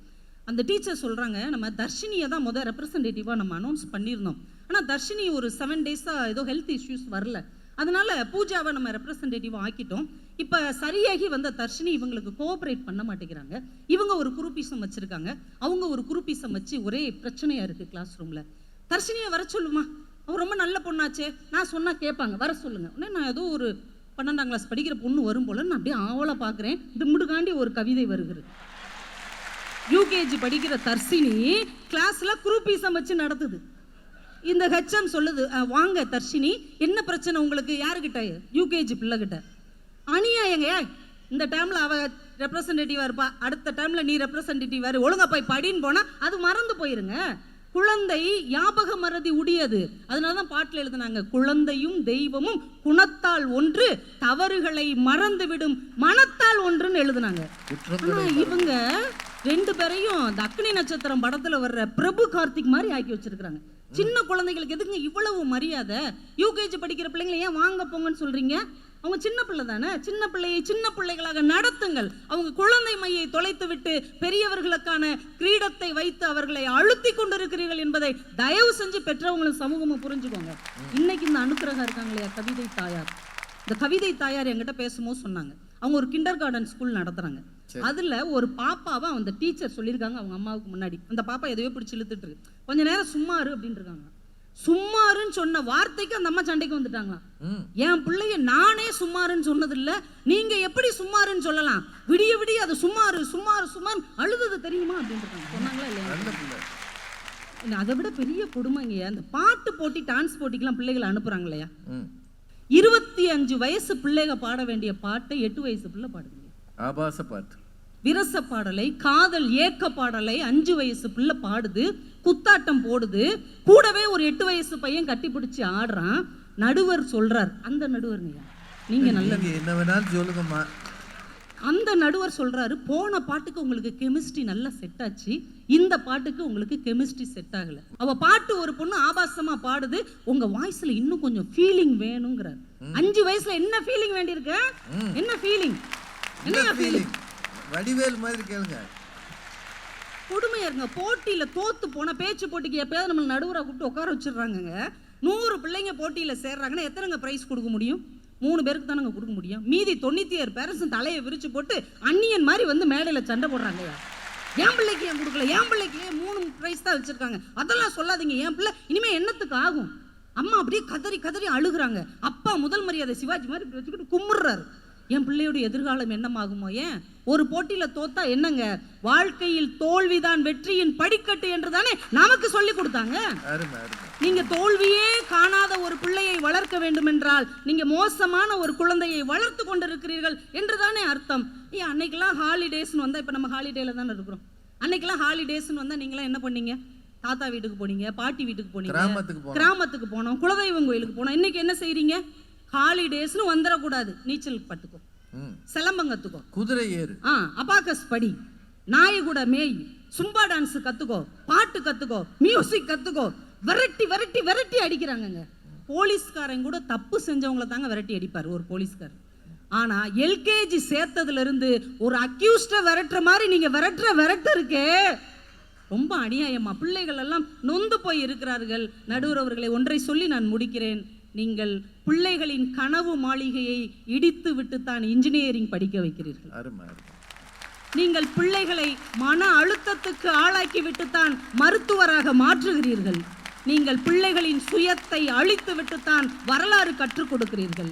நீங்கள் பிள்ளைகளின் மொழியை பறித்து விட்டுத்தான் இலக்கணம் சொல்லிக் கொடுக்கிறீர்கள். நீங்கள் பிள்ளைகளின் மென்மையான மனதை காயப்படுத்தி விட்டுத்தான் கராத்தே சொல்லிக் கொடுக்கிறீர்கள். நீங்கள் பிள்ளைகளின் பிஞ்சு இதயத்தை பிழிந்தெடுத்து விட்டுத்தான் பியானோ சொல்லிக் கொடுக்கிறீர்கள். அவர்களுக்குள் இருக்கிற அழகான குழந்தையை தூக்கி எறிந்து விட்டுத்தான் ஹீரோவாக மாற்ற முயற்சி செய்கிறீர்கள் என்பதை தயவு செய்து புரிந்து கொள்ளுங்கள். நடுவர் அவர்களை, இன்றைக்கு இந்த சமூகமும் சரி, பெற்றோரும் சரி, பிள்ளைகளை பிள்ளைகளாக பார்க்க தெரியாமல் ஒரு அப்பா பிள்ளையை சொத்து பத்திரமாக பார்க்கிறார். அம்மா பிள்ளையை வாட்ஸ்அப் ஸ்டேட்டஸாக பார்க்கிறார். ஒரு பள்ளிக்கூடம் பிள்ளையை ஸ்டேட் ஃபர்ஸ்டாக பார்க்கிறது. இந்த சமூக ஊடகங்கள் பிள்ளைகளை கண்டென்ட்டாக பார்க்கிறது. சைக்கோ மனிதர்கள் பிள்ளைகளை வெறும் உடல்களாகத்தான் பார்க்கிறார்கள். இந்த எல்லாவற்றையும் ஒன்று சேர்த்தது போல மொபைல் போன் என்கின்ற ராட்சசன் இந்த பிள்ளைகளை ஒரு வழி ஆக்கி கொண்டிருக்கிறது. இத்தனைக்கும் நடுவில் பெரிதும் பரிதாபப்படுவது எங்கள் பிள்ளைகளே என்று சொல்லி வாய்ப்புக்கு நன்றி கூறி விடைபெறுகிறேன். நன்றி, வணக்கம். பெரியவர்களே, மிக சிறப்பாக கவிதா ஜவஹர் அவர்கள் பேசி நிறைவு செய்திருக்கிறார். இந்த நிகழ்ச்சியை ஏற்பாடு செய்த கல்யாண மாலை நிறுவனத்துக்கும் இதற்கு அனுசரணை செய்த அத்தனை வணிகர்களுக்கும், இந்த நிகழ்ச்சிக்கு உதவிய புதுச்சேரியினுடைய அரசாங்கத்துக்கும், குறிப்பாக முதல்வர் அவர்களுக்கும், அமைச்சர் அவர்களுக்கும், இங்கே இருக்கக்கூடிய எல்லாருக்கும் என்னுடைய நன்றியை மீண்டும் தெரிவித்துக் கொள்கிறேன். நிறைவாக பேசிய இவங்க பெண் பிள்ளைகளின் நிலையை சொன்னாங்க. உண்மையிலேயே அது ரொம்ப கஷ்டம்தான். இங்கேன்னு இல்லை, எங்கே பார்த்தாலும் நம்பி ஒரு பிள்ளைய வெளியில் அனுப்ப முடியலை. பெண்கள் மீது நடத்தப்படுகிற பாலியல் வன்முறை மிகவும் பெருகி இருக்கிறது. அது உண்மையா இல்லையா? அப்படின்னா பரிதாபத்துக்குரியவர்கள் யார்? பெற்றோரா பிள்ளைகளா? பிள்ளைகள் தானே. அதுதானே இவங்க 3 பேர் பேசுறாங்க. பிள்ளைகள் பக்கம் நிறைய பரிதாபத்துக்குரிய நிகழ்வுகள் நடக்குது. முதல்ல நான் 5 வயசுல பள்ளிக்கூடம் போனேன். ஆனா இன்னைக்கு நீங்க 1.5 வயசு 2 வயசுல ப்ரீ ஸ்கூல் விடுறீங்களா இல்லையா? அந்த பிள்ளைய தாய் தள்ளி விடுகிறாள், தகப்பன் பறித்து கொண்டு போய் விடுகிறார். வேற வழி இல்லை. இந்த அம்மா வேலைக்கு போனோம், அப்பா வேலைக்கு போனோம். அந்த காலத்தில் பிள்ளை பெறுவதை தவிர வேறு வீட்டு வேலையை தவிர பணிகள் கிடையாது. இன்னொரு காரணம் இருக்கு.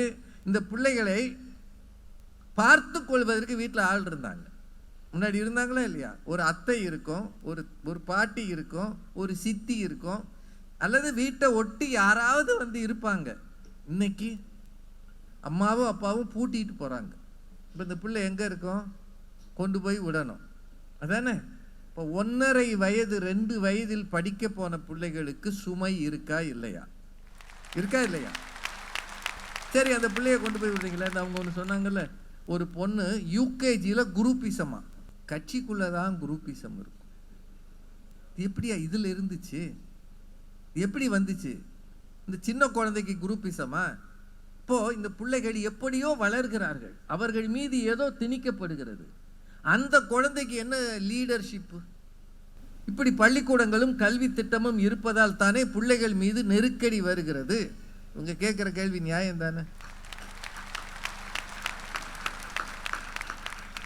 சார்? இது ஞாபகம் வச்சுக்கோங்க, பிறந்த பிள்ளைகிட்ட நீங்கள் உட்காந்து பெற்றோர் என்ன பேசுகிறோம் நாம்? ஒரு காலத்தில் ஒரு திருக்குறள் சொல்லி கொடுப்பாங்க, ஒரு பாசுரம் சொல்லி கொடுப்பாங்க, தேவாரம் சொல்லி கொடுப்பாங்க, இல்லை மிஞ்சி போனால் இங்கிலீஷில் ரெயின் ரெயின் கோவாவே ஏதாவது சொல்லி கொடுப்பாங்க. இன்னைக்கு பெற்றோர் பக்கத்தில் உட்காந்தா நீ யார் மாதிரி வரணும்? உங்கள் சித்தப்பா இருக்கானே அமெரிக்காவில் என்ஜினியராக இருக்கான், அது மாதிரி வரணும். அங்கேருந்து நீ வீடியோ காலில் பேசுவியாம், அம்மா இங்கேருந்து பார்ப்பேனா? இப்படி தானங்க நீங்கள் சொல்கிறீங்களா இல்லையா? பெரிய விஷயங்களை சின்ன வயதிலேயே திணிக்கிறீர்களே, அந்த பிள்ளையை தானாக வளர எப்போது அனுமதிக்கிறீர்கள்? இதுதான் இவங்க 3 பேரோட கேள்வி. அவன் படம் வரைவான், கவிதை எழுதுவான். அந்த கவிதை இன்னைக்கு ரொம்ப வந்திருக்கு. கவிதை எழுதுவான், நல்ல குரல் இருக்கும், பாட்டு பாடுவான். இல்லை அவன் இந்த ஒரு பையன் வந்திருக்கானே சூரியவன்சியா, 14 வயசுல செஞ்சுரி அடித்தானே, அவங்க அப்பா மட்டும் அவனை அடின்னு அடிச்சு, பேட்டை எடுப்பியா, பேட்டை எடுத்த கையை முறிச்சு விடுன்னு சொல்லியிருந்தாருன்னா 14 இயர்ஸில் ராஜஸ்தான் ராயல்ஸில் போய் உலக பந்து வீச்சாளர்களை சந்திக்கிற ஆற்றல் எப்படி வந்தது? இன்னைக்கு பிரதமர் பீகாருக்கு போய் அவனை கூப்பிட்டு பேசுகிறாரு. நம்ம பிரதமரை இந்த வயசுலேயே பார்க்க முடியலையே.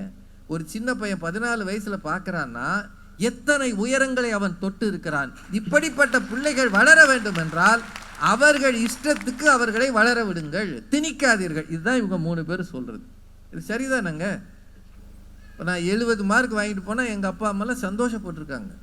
நாம் 40 வாங்கினோம், அவன் 70 வாங்குறான். சொல்லியிருக்காங்கல்ல, இப்போ இவங்க சொன்னாங்கல்ல 300 சில்லற மார்க்குக்கு அவங்க அம்மா பாயாசம் வச்சு கொடுத்தாங்கன்னு.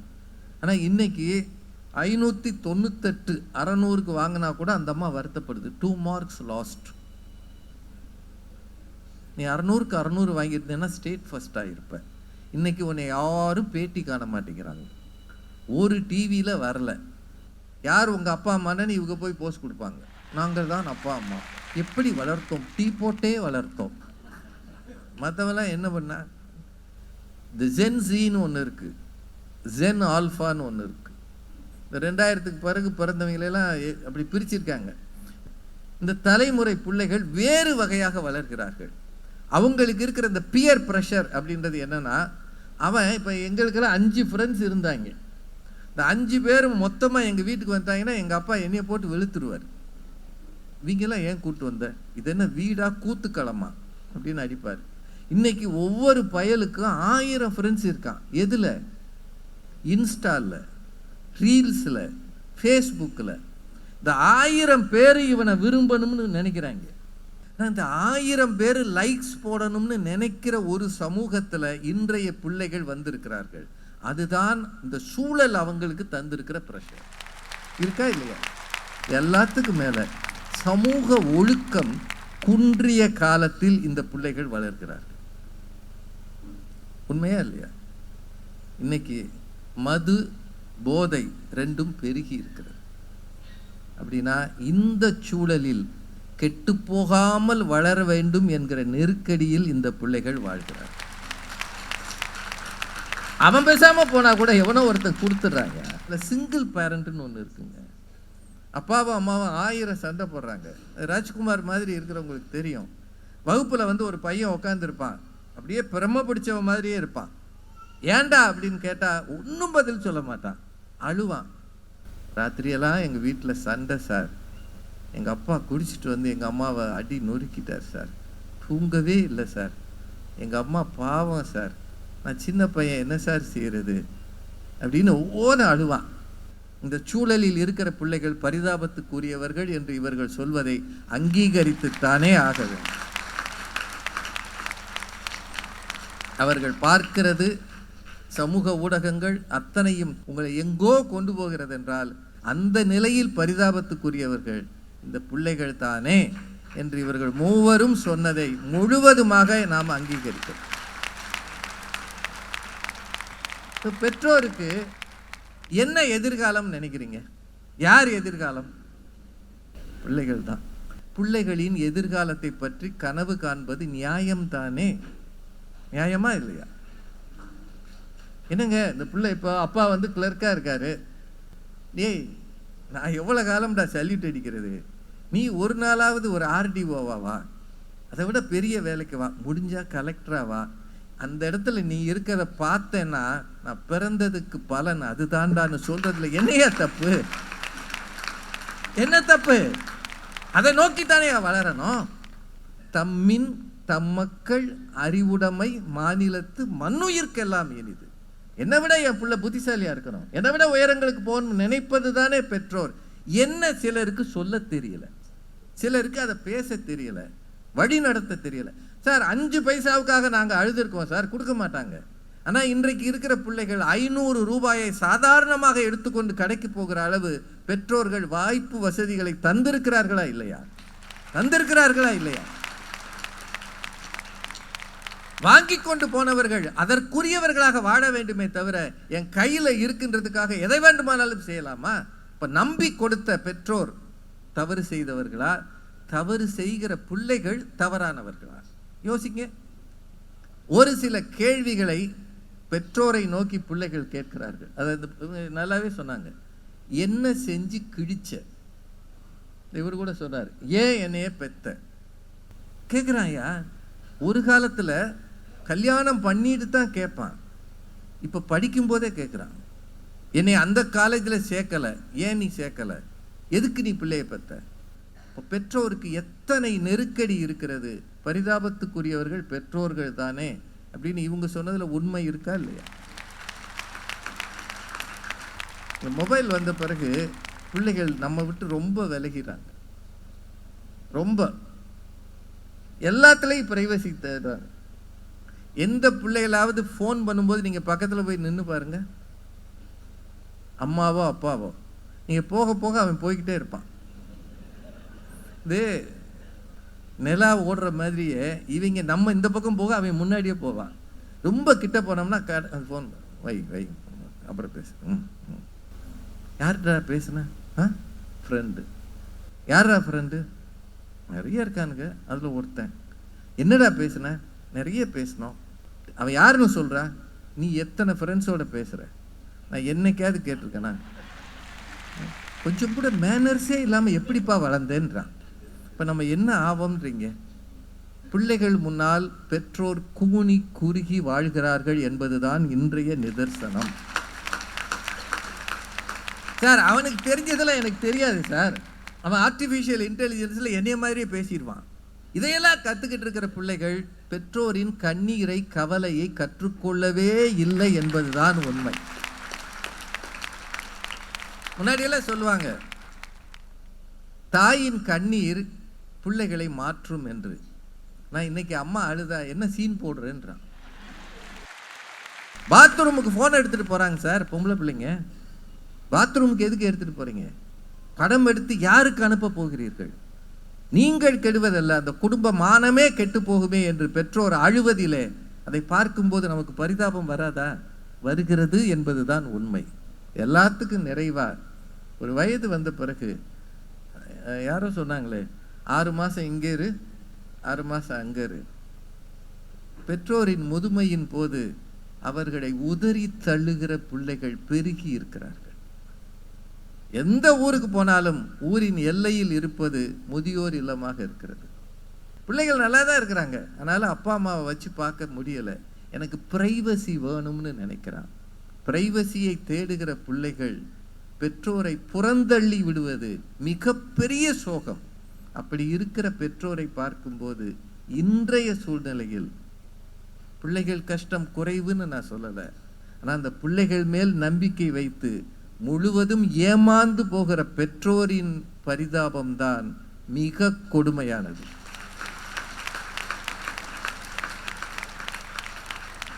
நீங்க எல்லாரும் யோசிச்சு பாருங்க, உங்களது ஒவ்வொரு பணமும் யாருக்காக சம்பாதிக்கிறீர்கள்? பிள்ளைகளுக்காக. ஆனால் அந்த தியாகத்தை பற்றி கொஞ்சமும் கவலைப்படாமல் உங்களை தள்ளி விடுகிற, விலகி போகிற பிள்ளைகள் பெருகி இருப்பதால் பெற்றோர்தான் இன்றைய சூழ்நிலையில் அதிகம் பரிதாபத்துக்குரியவர்கள் என்று சொல்லி,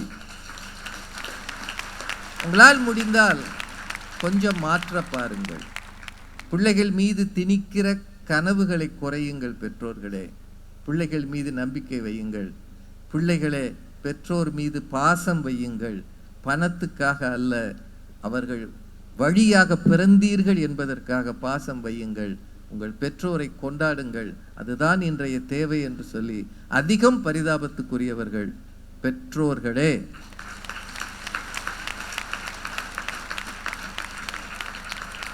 இவ்வளவு நேரம் இருந்து கேட்ட உங்கள் அத்தனை பேருக்கும் கல்யாண மாலையின் சார்பாக நன்றியை சொல்லி வணங்கி விடைபெறுகிறேன். நன்றி, வணக்கம்.